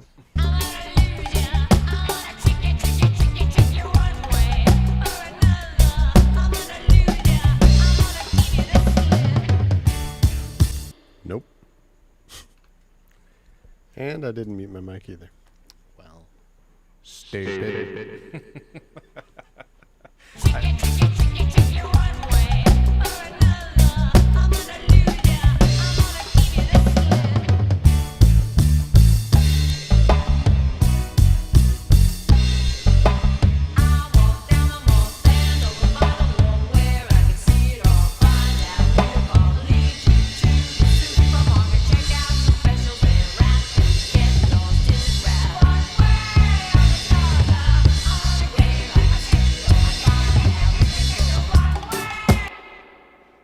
No, actually, when the drums change that feel, I'm gonna do just the root 5 and take out the walks. okay, cool. Because the drums change feel. Yeah. And the drums imply gaps. Mm-hmm. Oh, this fucking cat. Hang on. Kitty. I need to move you. Say hello. Hello. Say goodbye, kitty. I wish she was more in a meowing mood so she could meow right into this microphone. But Do it, cat. I can just tell that she has a rotation of moods, and this current one is particularly silent. So I don't think there's any meows forthcoming, unfortunately. Maybe Yeah. another time.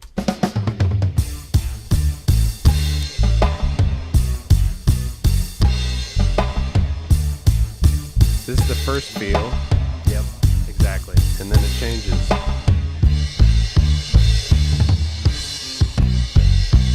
Yeah.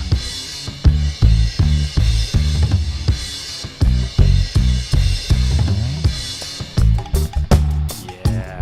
Perfect. That's how it's gonna be. Perfect. I love the increase in the dynamic too, where you dig in a little harder at the second half. That's Okay. perfect. All right. Sweet. Here we go.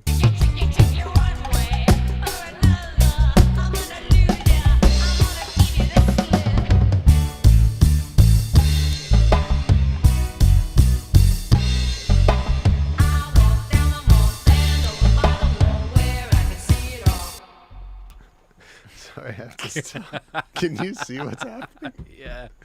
Oh my god, that's so good. It's literally like Can you see what's happening crawling up the fucking side of the wall. Dude, okay. The reason why I had to keep paying attention to her and swiveling the chair is because she was like sitting like this, and where she was aiming that she was about to jump is like right on the shelf of where my gear is, where my mixer is. She was like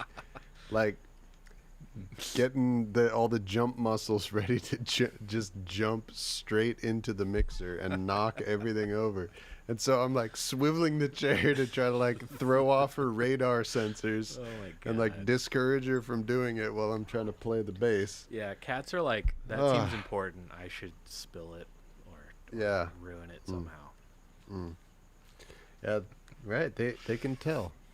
They can tell what are the objects that are going to get the greatest response out of us, you know? Okay, here we go.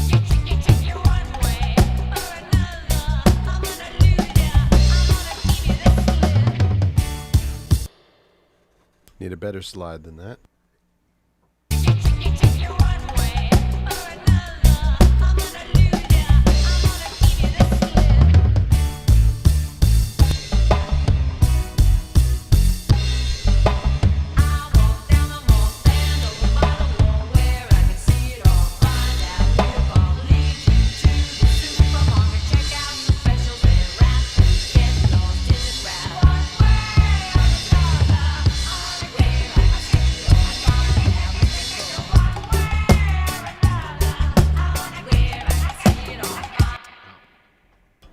Yeah. That's tight as fuck. TAF. TAM. Taff. That's a taffy taff. Yep. That's some laffy taffy right there. Yep. Okay. So then let's take it from where it drops into the groove. Well, let's listen through.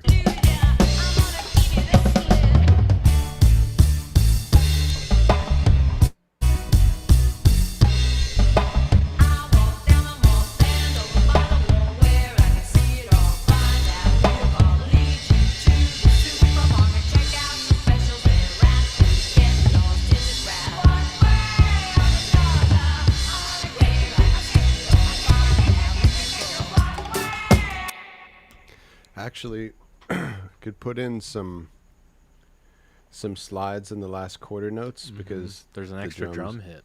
Yep, exactly. Let's try it.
amp out there. Yep. How did that feel to you? Sick. It's really good. Okay.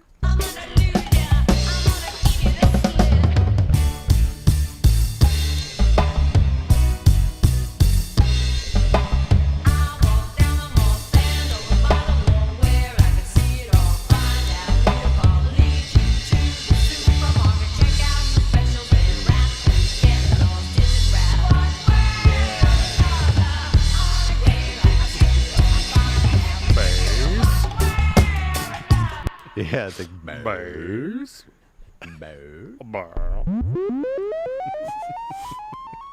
See what that sounds like in isolation.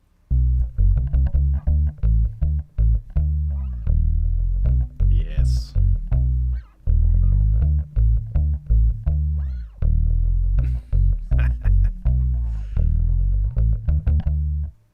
Nice. Super tight. I love it. Yeah, no, there's those extra drum hits, and Yep. I think it's a good call to have something there. I'm glad it's something different too. Mm-hmm. But yeah, Yes, when you it's- didn't play anything there, I thought it was awesome, but it almost lost a teeny bit of momentum. Yeah. You know what I mean? And with those in there, it's Yeah. like you're matching. The drums go up a level in crazy intensity, and you're matching them, not just in dynamics, but in what you're playing too. Perfect. Yeah, Perfect. love it. Okay. So, and then it just vamps on this chord shape Mm-hmm. to the end. Yep. All right then, pal. So I would Let's say Uh-huh. if there was any part of the song, and don't do this if you think it's not called for, but if there's any part in the song where you do get a little bit more loose and play with the rhythm of the part, or like just let it get a little more loosey goosey, this is when you could do that, I think. Okay. Understood.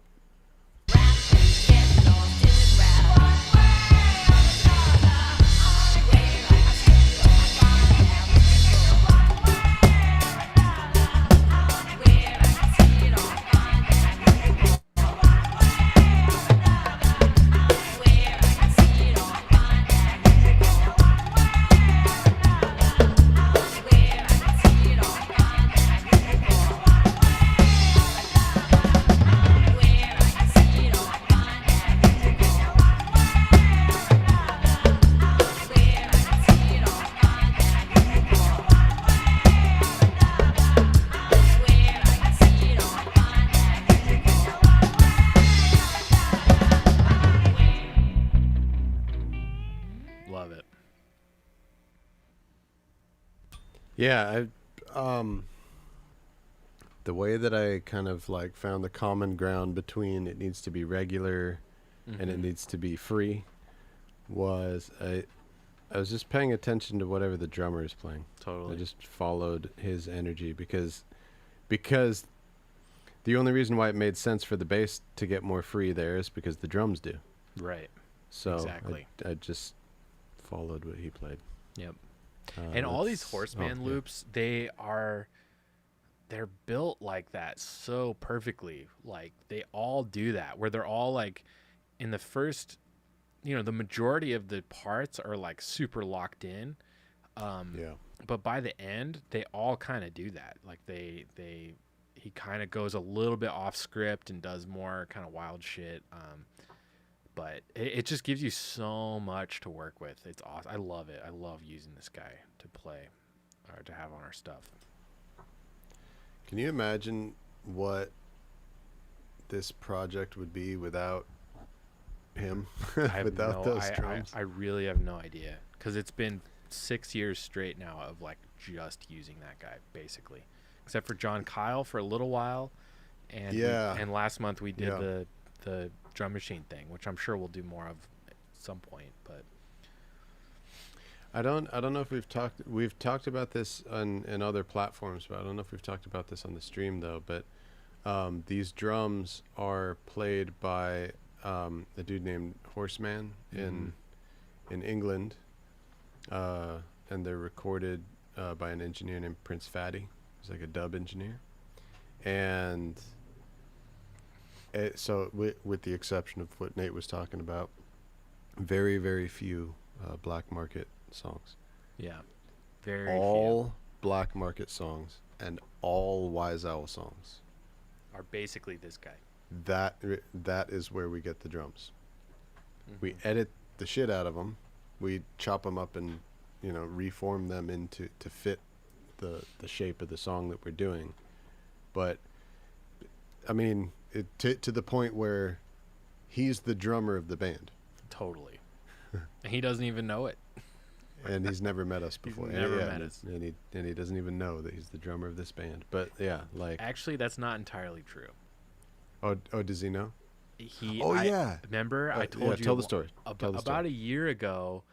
Man, I'm forgetting his name, but he was a really cool black market fan. He found me on Facebook, and he lived in the UK, and he was like Prince Fatty's kind of assistant for a while. Right. that's right, And yeah. and Horseman's as well. And he, helped them set up their shit in the studio. He was there for a lot of tracking stuff that happened for these specific drum parts. And one day he found me and he hit me up and he was just like, "Oh, you're using like the Horseman stuff, right?" And I was like, "Yeah." And he told me that he knew Horseman and Prince Fatty, and I immediately got really nervous because I was like, "Oh man, this is like, is this not jaw enough? Like, I don't know. I'm feeling self-conscious. I'm feeling self-conscious that like these guys could possibly hear this crazy shit we've been doing with their I hope their it's work." jaw enough. That's awesome. But yeah, he hit me back. I basically I was really close to asking him not to tell them about Black Market because I was just Wow. like, I was a little nervous about just hearing what they would think. I don't know. I couldn't stand to hear from those two guys who are so instrumental in this project and they don't even know it. And if they didn't like it, I would just be like, fuck. It would just be kind of a bummer, Whereas right now it's like, oh, Yeah. I don't know, and they don't know, so who cares? But no, he told me he found Horseman. He was like insistent that he tell them about Black Market, and I was like, okay. And he told them, and he said the most important thing to them was the fact that we were paying for it. Yeah. That's awesome. He said the fact that we were paying for the samples, he was happy about. I was like, okay. Yeah, because these are tracks of drums that they make for the purpose of selling them for Yes. people like us to use them, and Yeah. and they do. So we bought these. Yes. Okay. Yeah. So and that was the most important thing. that was my takeaway. Beyond like how are But- they using it to make good music? It's like they bought it, right? Yeah. Okay. But he also I get that. He I also understand said that Horseman got a kick out of it, and he just thought it was he's like fascinated by like the fact that he played drums one time and now it's on like 100 different songs. You know what I mean? And he said he tries to follow like where it goes and like what people are doing with it, but it's hard. But that he loves basically that he just loves hearing what people are doing with it, and he thinks it's really cool. I didn't hear so much from Prince Fatty through this guy, but definitely Horseman. Horseman's aware of Black Market. We got basically a thumbs up. I'm gonna say we got a thumbs up from Horseman. So It sounds like it. yeah. Yeah. Okay. And he knows that he's in the band. All right. Yeah. That's cool. Cool. Good. Horseman, I'm glad you know Horseman, you're in the band because you're you in the band. definitely are. Yep. I mean, He is. he's a bigger part of this band than I am. That's for sure. It's been a little bit longer, but Yeah. Exactly. Okay. Let's listen to this outro part that I just recorded. All right.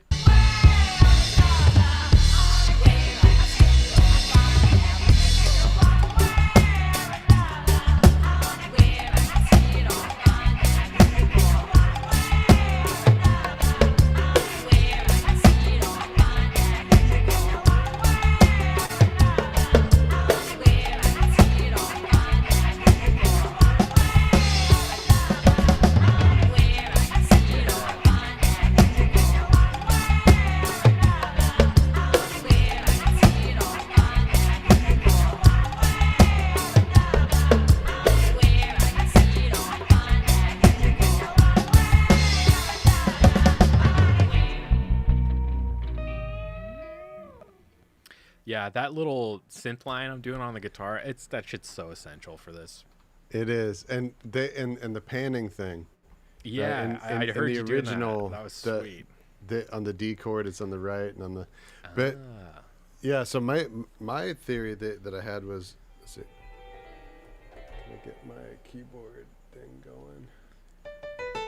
Okay, is my theory is that they recorded 2 takes of synth, and one was,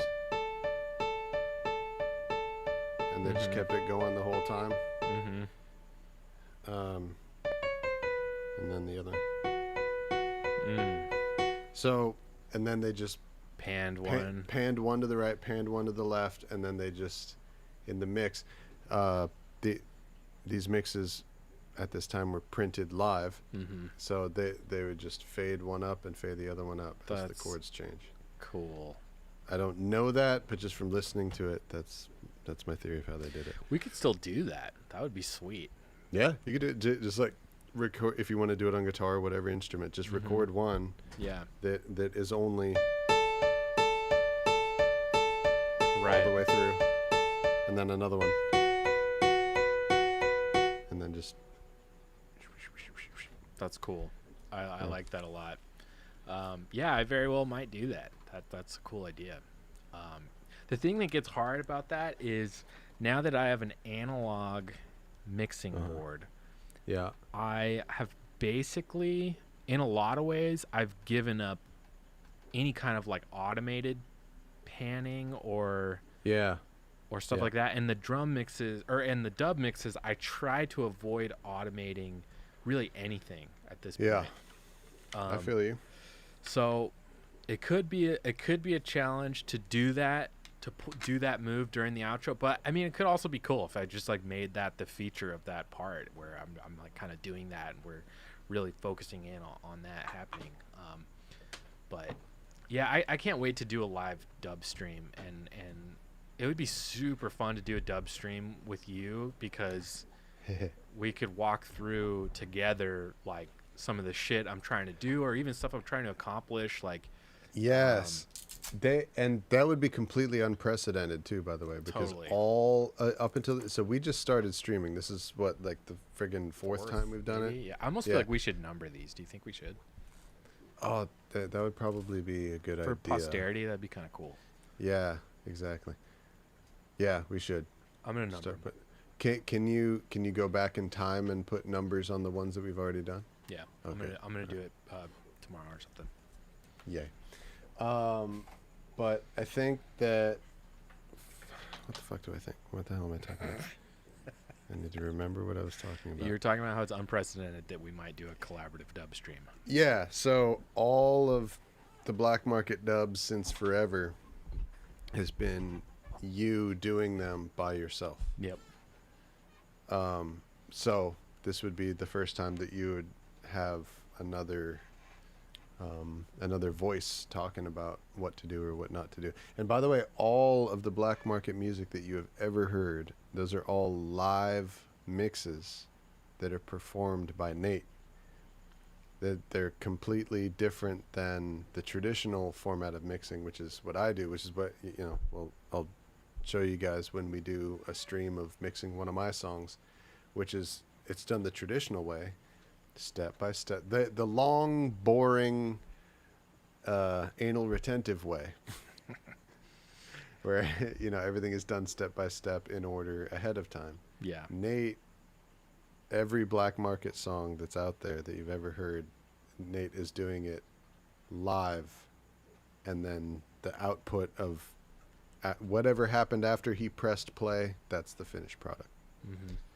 So it's pretty cool to see. So I think we should absolutely stream that. I think It would be really, really cool. I want to see that. I think for this one, we definitely should. And it's kind of getting to something that I need to just say to anybody watching who has been following Black Market for a long time. Say it. Speak from the heart. Well, okay. As you guys... Thank you. Sorry.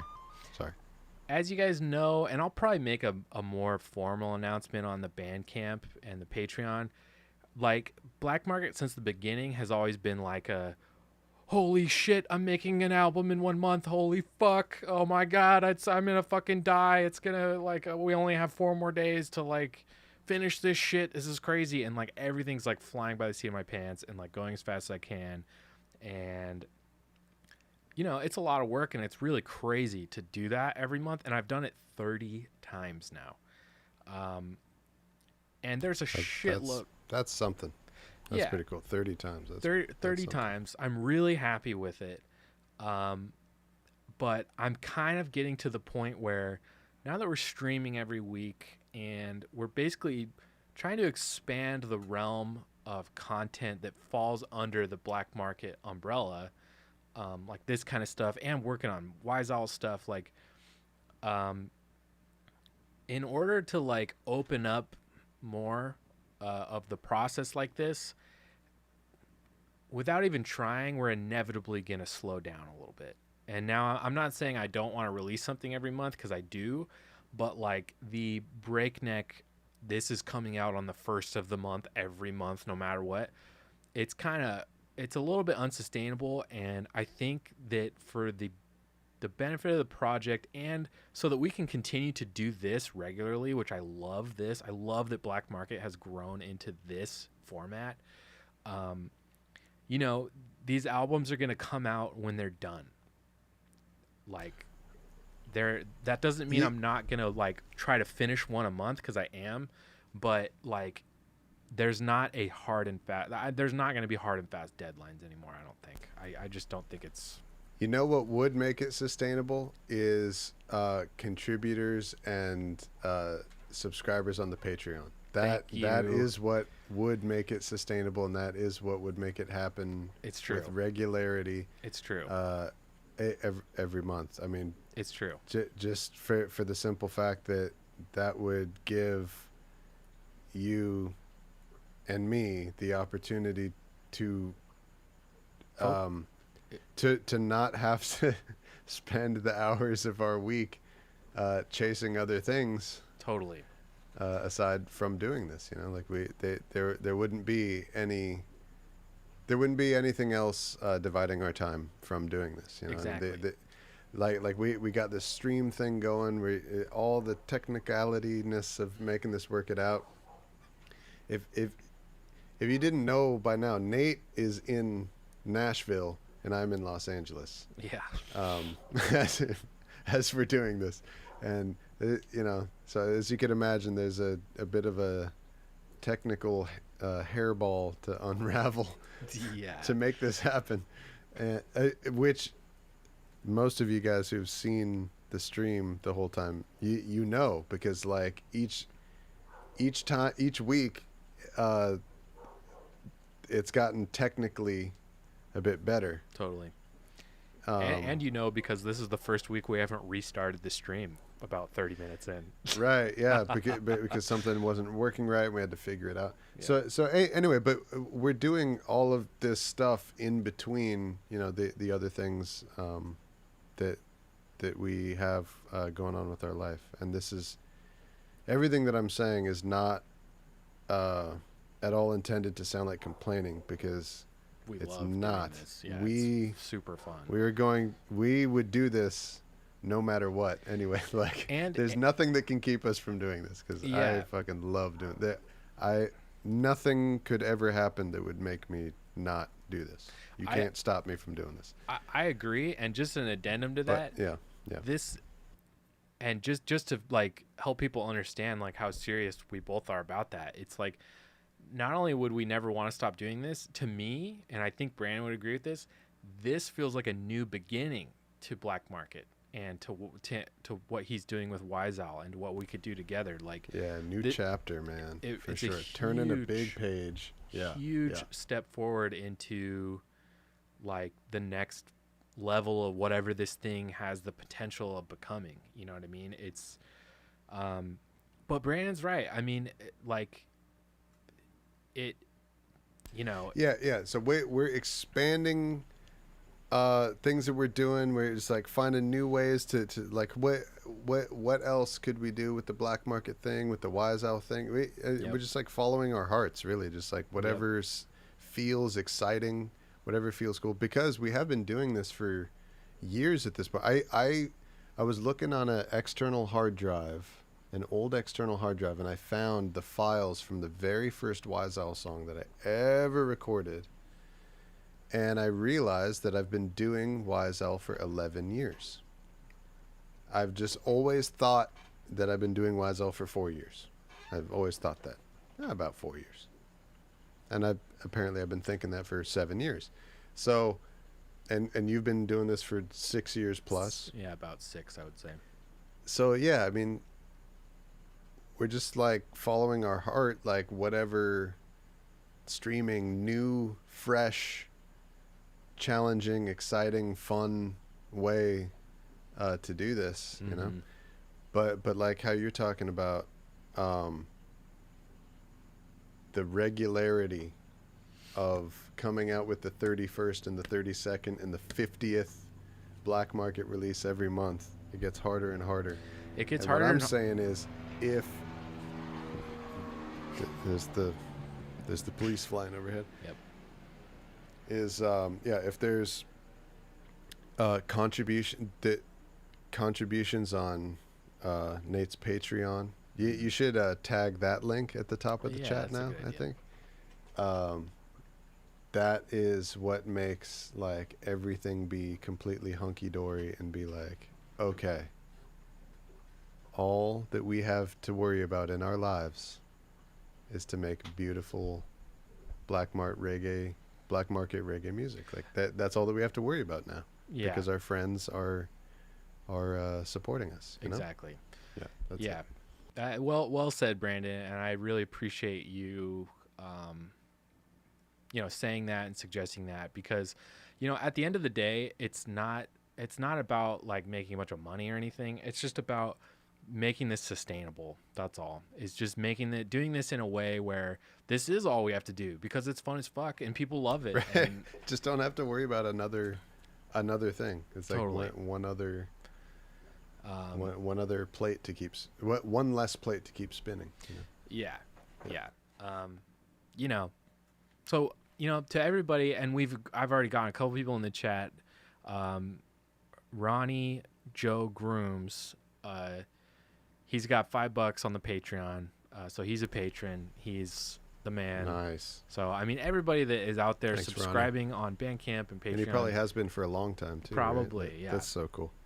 Everybody out there Yeah. that is subscribing and all that, this is a lot of work, and we really, really appreciate it. Like, it's I used to tell people, like, like whenever I'd put an EP out, I'd inevitably, like, people would buy the EP, and I'd be like, oh, that's awesome. Like, people are buying my music. That's so cool. But I am, with no hyperbole, no exaggeration here, nothing gets me more excited and more pumped than if I see someone join Patreon or become a subscriber on Bandcamp. And that's because I'm like, oh my God, that's one more dollar down that I can rely on. It's not just like, this thing I put out this month, it made some money in a vacuum. Right. You know? Right. Right. What about it's- 10 years from now? Totally. Oh, shit. Oh, great. So that means I have to keep doing this nonstop forever. Forever. Yeah. Otherwise, I'll die. Yeah, okay, got exactly. it. Yeah. So to me, it's like every single dollar on Patreon, it's like, or subscriber on Bandcamp, it's just like, it's huge, man. It means the world, because it's someone saying, I believe that you should do this all the time. It's not just someone saying, hey, I really like this music, I think it's really cool, which is incredible, and there's a million people out there who say that all the time and speak that with their money and whatever. But and I love that, and I appreciate that. I always will. I'll never forget it. This black market's changed my life. But I think there's about 40 or 50 people that subscribe on either Patreon or Bandcamp, and it's another level of like special support, that I just Yeah. appreciate a lot. It's really cool. Yeah. So yeah, for everybody out there watching who's supporting us in any way, frankly, we love you and we appreciate it. Even if you're just hanging out watching, you guys are the shit. This is so much fun. Like, we love it. Yeah. But Yeah, man. It's because, like, I don't know. You get, in the beginning of doing this, you get used to doing it on your own.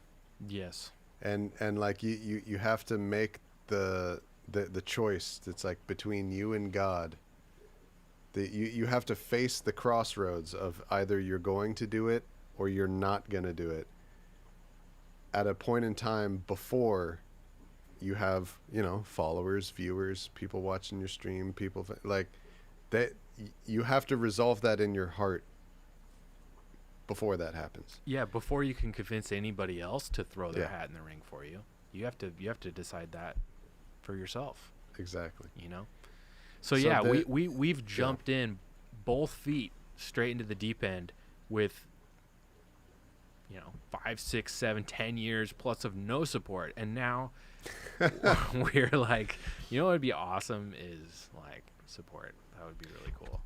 Nate, I may have told you this story before, Nate, but I used to play in a reggae band called Ryan Basilio and the Roosters. One of the members of that band. Yeah, no, this is good. We're definitely getting on our we're getting on our podcast vibe. We Our better chat change. shit. Yeah. I used to play in a band, Ryan Basilio and the Roosters. Excellent band. And one of the guitarists of that band, homeboy named Eric Endo, told me this story about when he was backstage one time at the Echo for Dub Club. And the headliner, I wish I could remember which artist it was. It's not like the Meditations. It was somebody like that, but it was a Jamaican vocal trio. But it was a vocal trio who's really popular, and they're on all the compilations, and lovers of reggae music know them. But I feel like they it's on the tip of my tongue. but they're not. But it's not somebody who's like the Mighty Diamonds or Culture or Wailing Souls. Is it the who- Melodians? Oh man, I can't remember who it was. Okay. But it wasn't one of the trios who ended up like touring internationally. So the promoter of Dub Club in Los Angeles, which is it's the main regular. It's the culture in LA, to say the Yeah, least. yeah. It's the main regular reggae night in Los Angeles. The promoter brought this Jamaican vocal trio, and it was the first time that they had ever performed in the United States. This was probably sometime around 2010, or a little bit before 2010, something like that. So, these guys are like in their late 50s, early mid 60s. And Eric was telling me he's backstage because he was playing in one of the other bands, and he saw this thing where the promoter came up to them and handed them some money, and it was like a few $100s, some amount of hundreds of dollars. It was probably less than $1,000 for the three of them. Handed it to him, and they like huddled together, the three of them, like put their arms around each other, and they started crying. Wow. And Eric asked somebody, he's like, why are they crying? And somebody said, because that is the first time that they have ever been paid money to perform. Jeez. Wow. So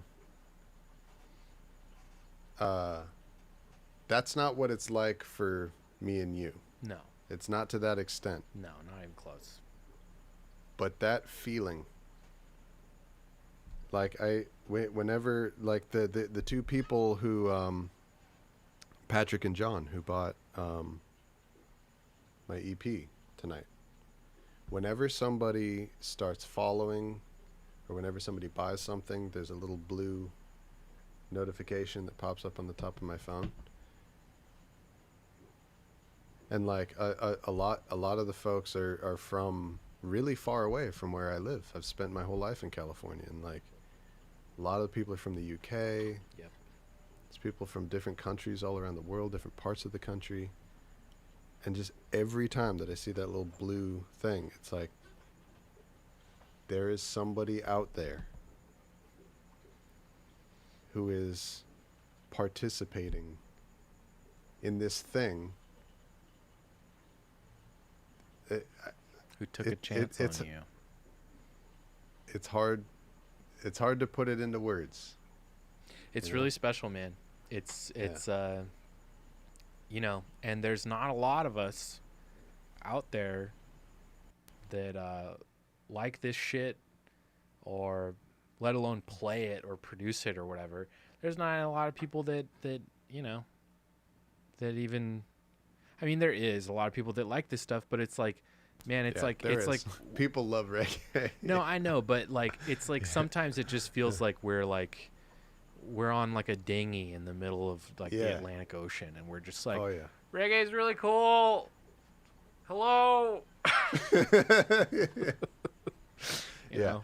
Dude, everybody in this stream gets it, man. it's Everybody true. in the chat right now, like It's you're, true. you know, we're amongst the congregation. It's for true. sure. It's true. We are.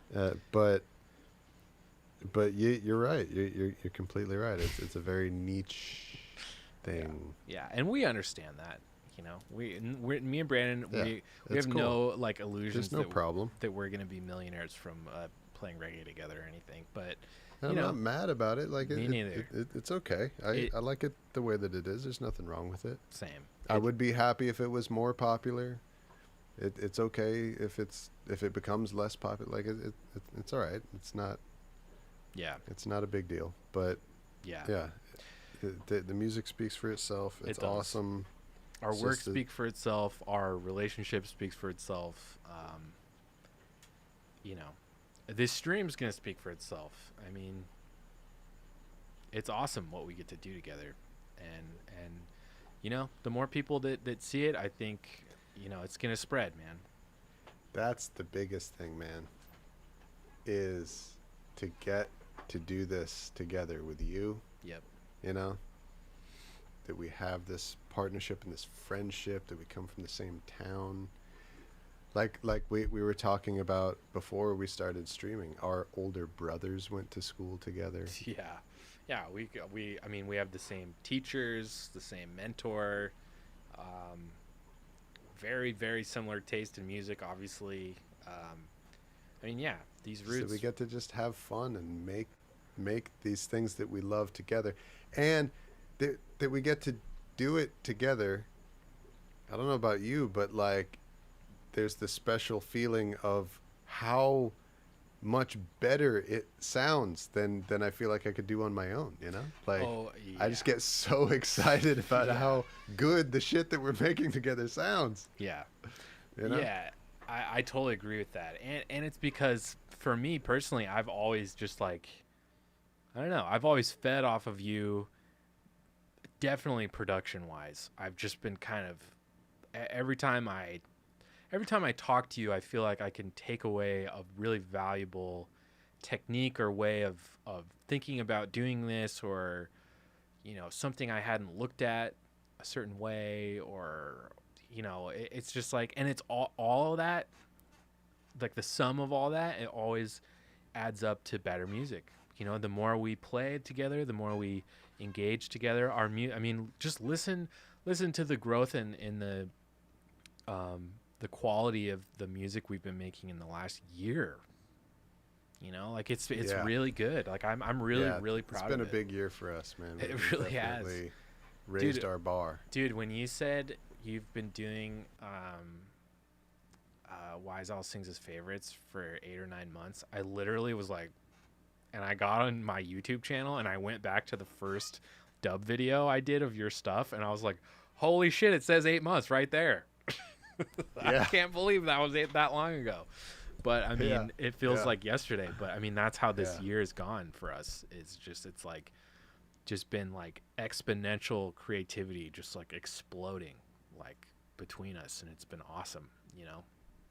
It's just been really fun. All right, JD Hill. I'm getting a little choked up because this JD Hill just subscribed $5 on Patreon. So I just got the notification on my phone. Thank you, JD Hill. It means a lot. Awesome. I'm so glad there are people out there that get what we're doing and that they see it the same way we do, because this is the coolest shit we've ever been able to do. JD, I see you in the chat, buddy. Thank you. Thank you. I feel like the thing that blows my mind the most and makes me like want to cry the most when I see people subscribing is that there's another person out there that they see it the way they do. Yeah. Not even the way that I do. Right. There's another life, another whole person's experience, and we're like sharing and putting music in each other's lives, you know? Mm-hmm. And dude, Like- the craziest thing about Patreon lately, like a few months ago, I opened it up, mostly just because I was like, oh, I didn't even realize you could do this, and like, why not? I opened it up so that my Patreon could accept like any currency around the world, or that, you know, is supported on Patreon, I guess. And like the next couple patrons I got, it was like, God, I'm gonna butcher some fucking foreign currency names right now, but I want to say it Nice, was like let's hear it. the Danish kroner. Like it was like all of a sudden it was like euros, like other stuff from other places. Other yen, Yeah. Canadian dollar, pesos. Yeah. So it was like all kind of like I like People are like, finally, I've been clicking this button for 4 years trying to fucking subscribe to you. I could have given him And then all of a sudden $12. today, every morning I wake up and make my coffee Yeah. and try to click on the button to subscribe to Black Market. And all of a sudden today it went through. Yeah. Wow. You're right. That that's probably awesome. happened to at least somebody. That's But yeah, I mean, man, and then I started noticing like just people from all over the world, and it's like, I don't know, man, it's wild. It's just wild, dude. It makes me feel really lucky. It's very humbling. You know, makes me feel really grateful. And again, it's like I feel, but at the same time, I almost feel kind of bad because, like, we're at the point with this stuff where this is all we want to do, but it's not all we're able to do. Right. And I don't mean like that we can do so much shit. I just mean like we have to do other stuff to make money and like survive. So like we can't do this all the time, you know? But every dollar we get that is pledged on a platform like that we can count on, and that's the most important thing about it, is like you can count on it. It's like a paycheck. You know what I mean? It's like, Right, yeah. you know, so yeah, like you can make plans in your life like Based on it. like in 3 weeks I won't be thrown out of my house. Plans Yeah. like that. yeah. And yeah. And the money shows up when you're expecting it to. Yes. Exactly. Yeah. So, that's what's important about. I don't know. We've gone on enough on Patreon. Thank you guys. We really appreciate it. We love you. Thank you, JD, and everybody else. Seriously. Everybody else who has been a subscriber is so cool. Yeah. Yeah. It's just amazing. We love By you the way, guys, and we're glad that you're Brandon hanging is out on the stream. Brandon's a subscriber to Black Market. Right. And I'm That's trying true. to. I've been kind of working on him a little bit here and there. I want him to stop because it's time. Really? Yeah, I think Yeah, it's I've time. been a $10 subscriber for like 5 years, Yeah. maybe longer. I think it's time. I think it's time. I think you don't need to be a subscriber anymore. But Well, all you got to do is just put a little $10 a month bump in my share. there you and- go. Okay, then and it'll then it all cancel evens out. out. Oh my god. I know. I Um, still subscribe. That's awesome. So before we move on, just one last thing that JD said in the chat because it's really nice. He said, "I'm in for $5. Keep it up. This is my first time on Patreon as well, and it's so clear that you guys pour your hearts into this, and it's a meaningful endeavor." So, JD, I know I can speak for Brandon and myself. We could not have put it better, man. You are right on the money. Yeah. We really love this and we really care about it and we appreciate it. So thank you. Yeah. Yeah. Yeah, you're right. I think the only thing that I care about more than this is that my family is happy. Sure. My family's happy, and then this. That's Yeah. it. That's pretty much all I care about. Yeah. Yeah. All right. Wow. Let's do a listen through with the Yes. bass, and we'll get a new blend going, so that it's like we were tracking before with the drums much louder than everything, so that we get in the right headspace to perform the bass part. But now, let me switch over. Here we go. Let's listen through, and we'll get a new blend going that will resemble a final mix. And Nate and everybody else in the chat, tell us how it sounds. Yes.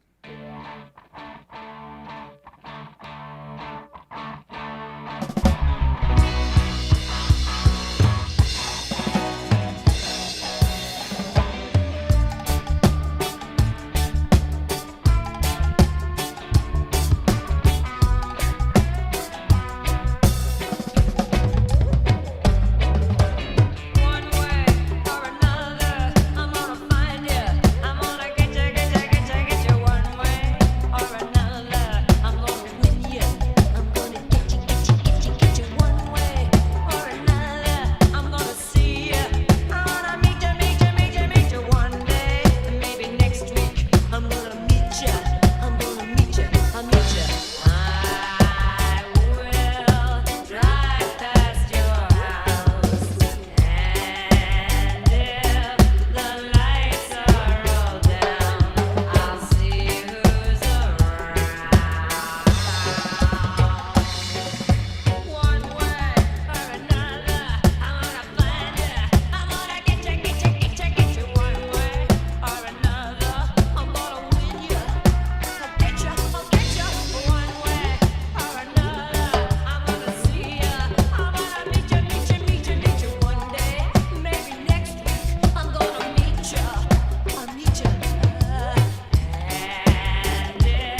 Yeah, yeah, yeah, yeah. Yes, I. Yes, I. Yeah, that's the correct way that song should sound, I believe. Yes. So, I'm gonna read the room a little bit and assume we're probably calling it tonight with the bass. Yeah, I've got. I don't have anything better than that to play. No, of course, yeah, no, the bass is excellent. I mean, like, how are you feeling about doing any more? Do you want to just should we do it? Oh, Should we I save it? see what you mean. Yeah.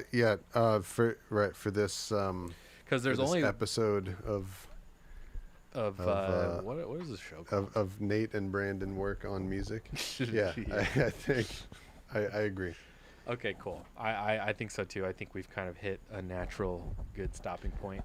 There's only one other part. Yeah, that's what I was going to ask you is before we end, like, what else do you think There I is should play on it?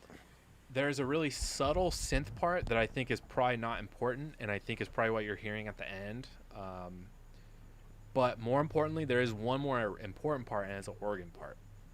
And I left it Okay. out because I kind of wanted to see if you wanted to try it. But yeah, I don't think it's for tonight. We can probably save it. You know what might be kind of cool too is if we do.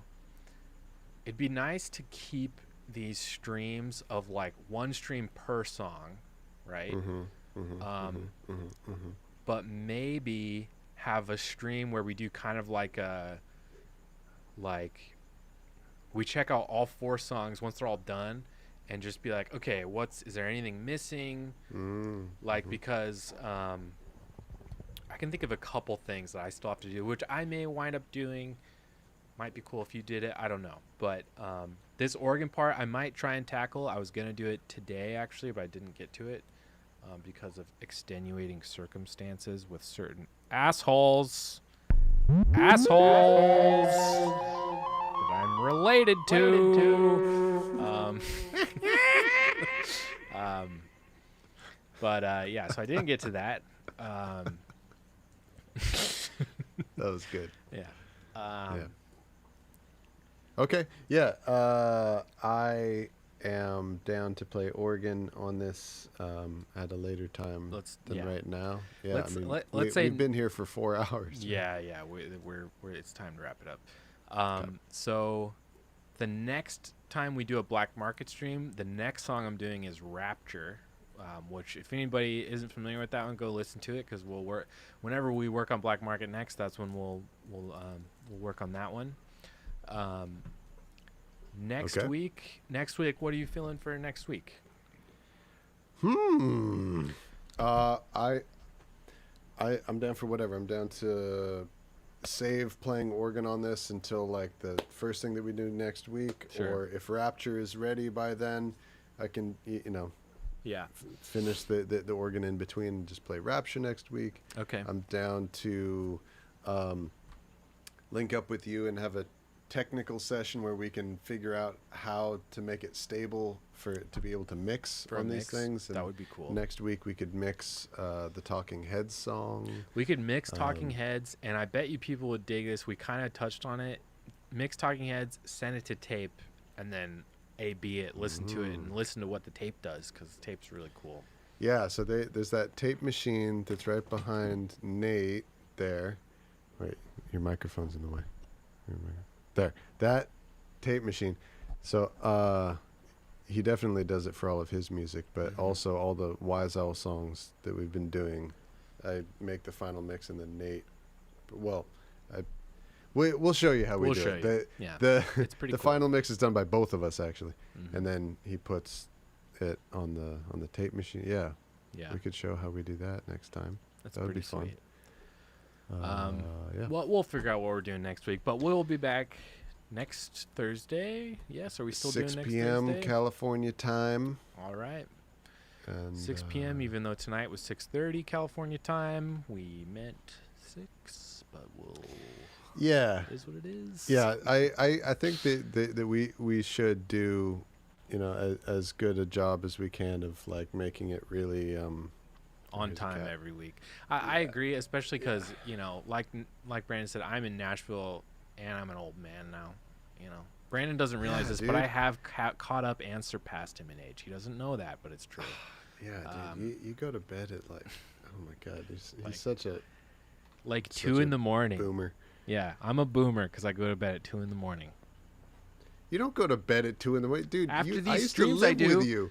I used to live with you. You go to bed at like 5. freaking Used to like be. 9:30.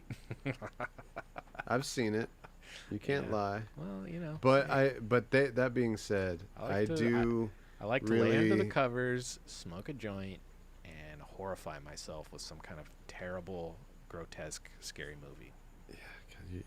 So go That's figure. we'll have to talk about your whole horror movie thing some other Oh my time. god, because That's another okay, can because of worms. October, it's gonna be spooky. Oh, yeah.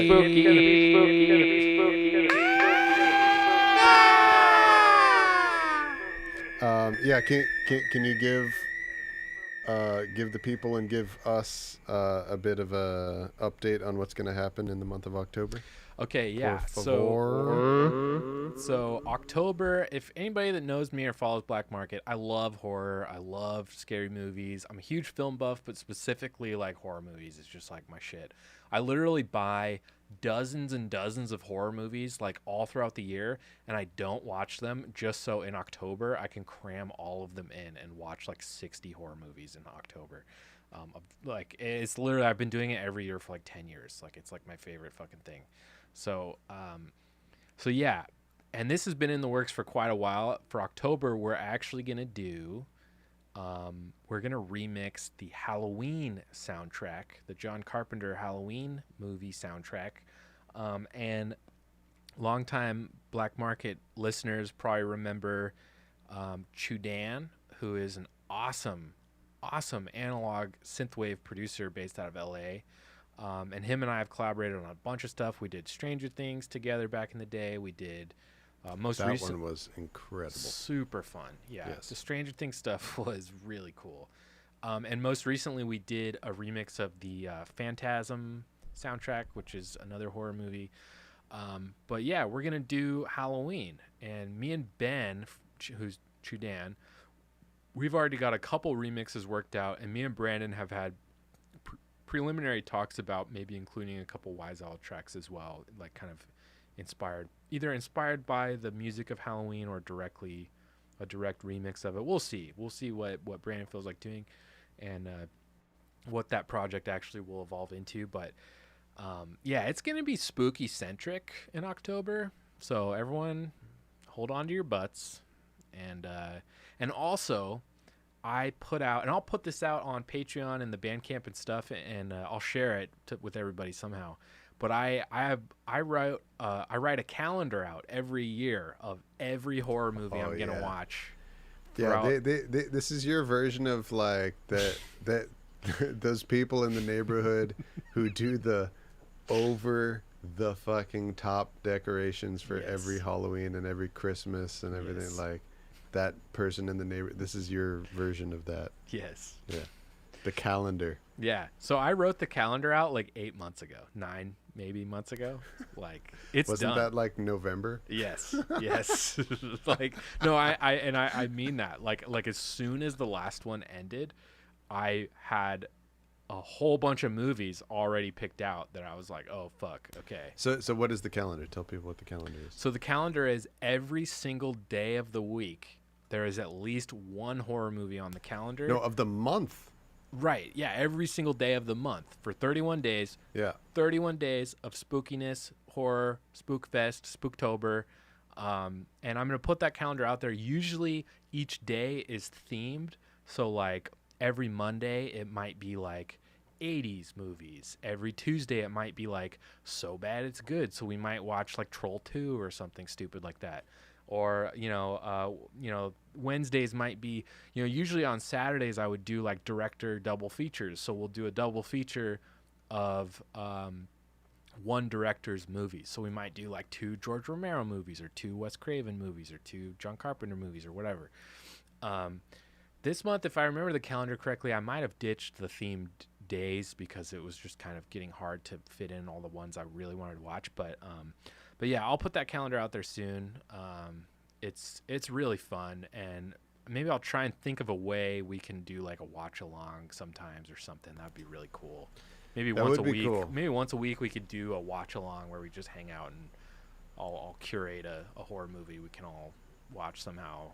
Or I don't even know. I'm into that. Yeah, Yeah, you can watch me see all these movies for the first time because Yeah. I hate watching scary movies. See, I love it. Now we have to. Oh Oh, my my god. God. I want to watch Brandon squirm.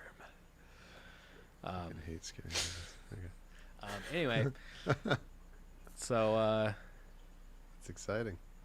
yeah, very fun. Well, should we say good night and good luck to everybody? Yeah, man. I'm testing that as my sign off. What do you think? It's very original. It's not. Yeah, you're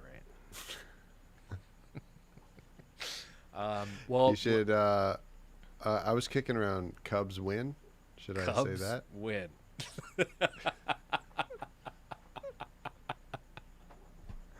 Okay. Hey, man, Cubs win. Cubs win. Cubbies take it. Cubbies took it in 2-1 this series, and yeah.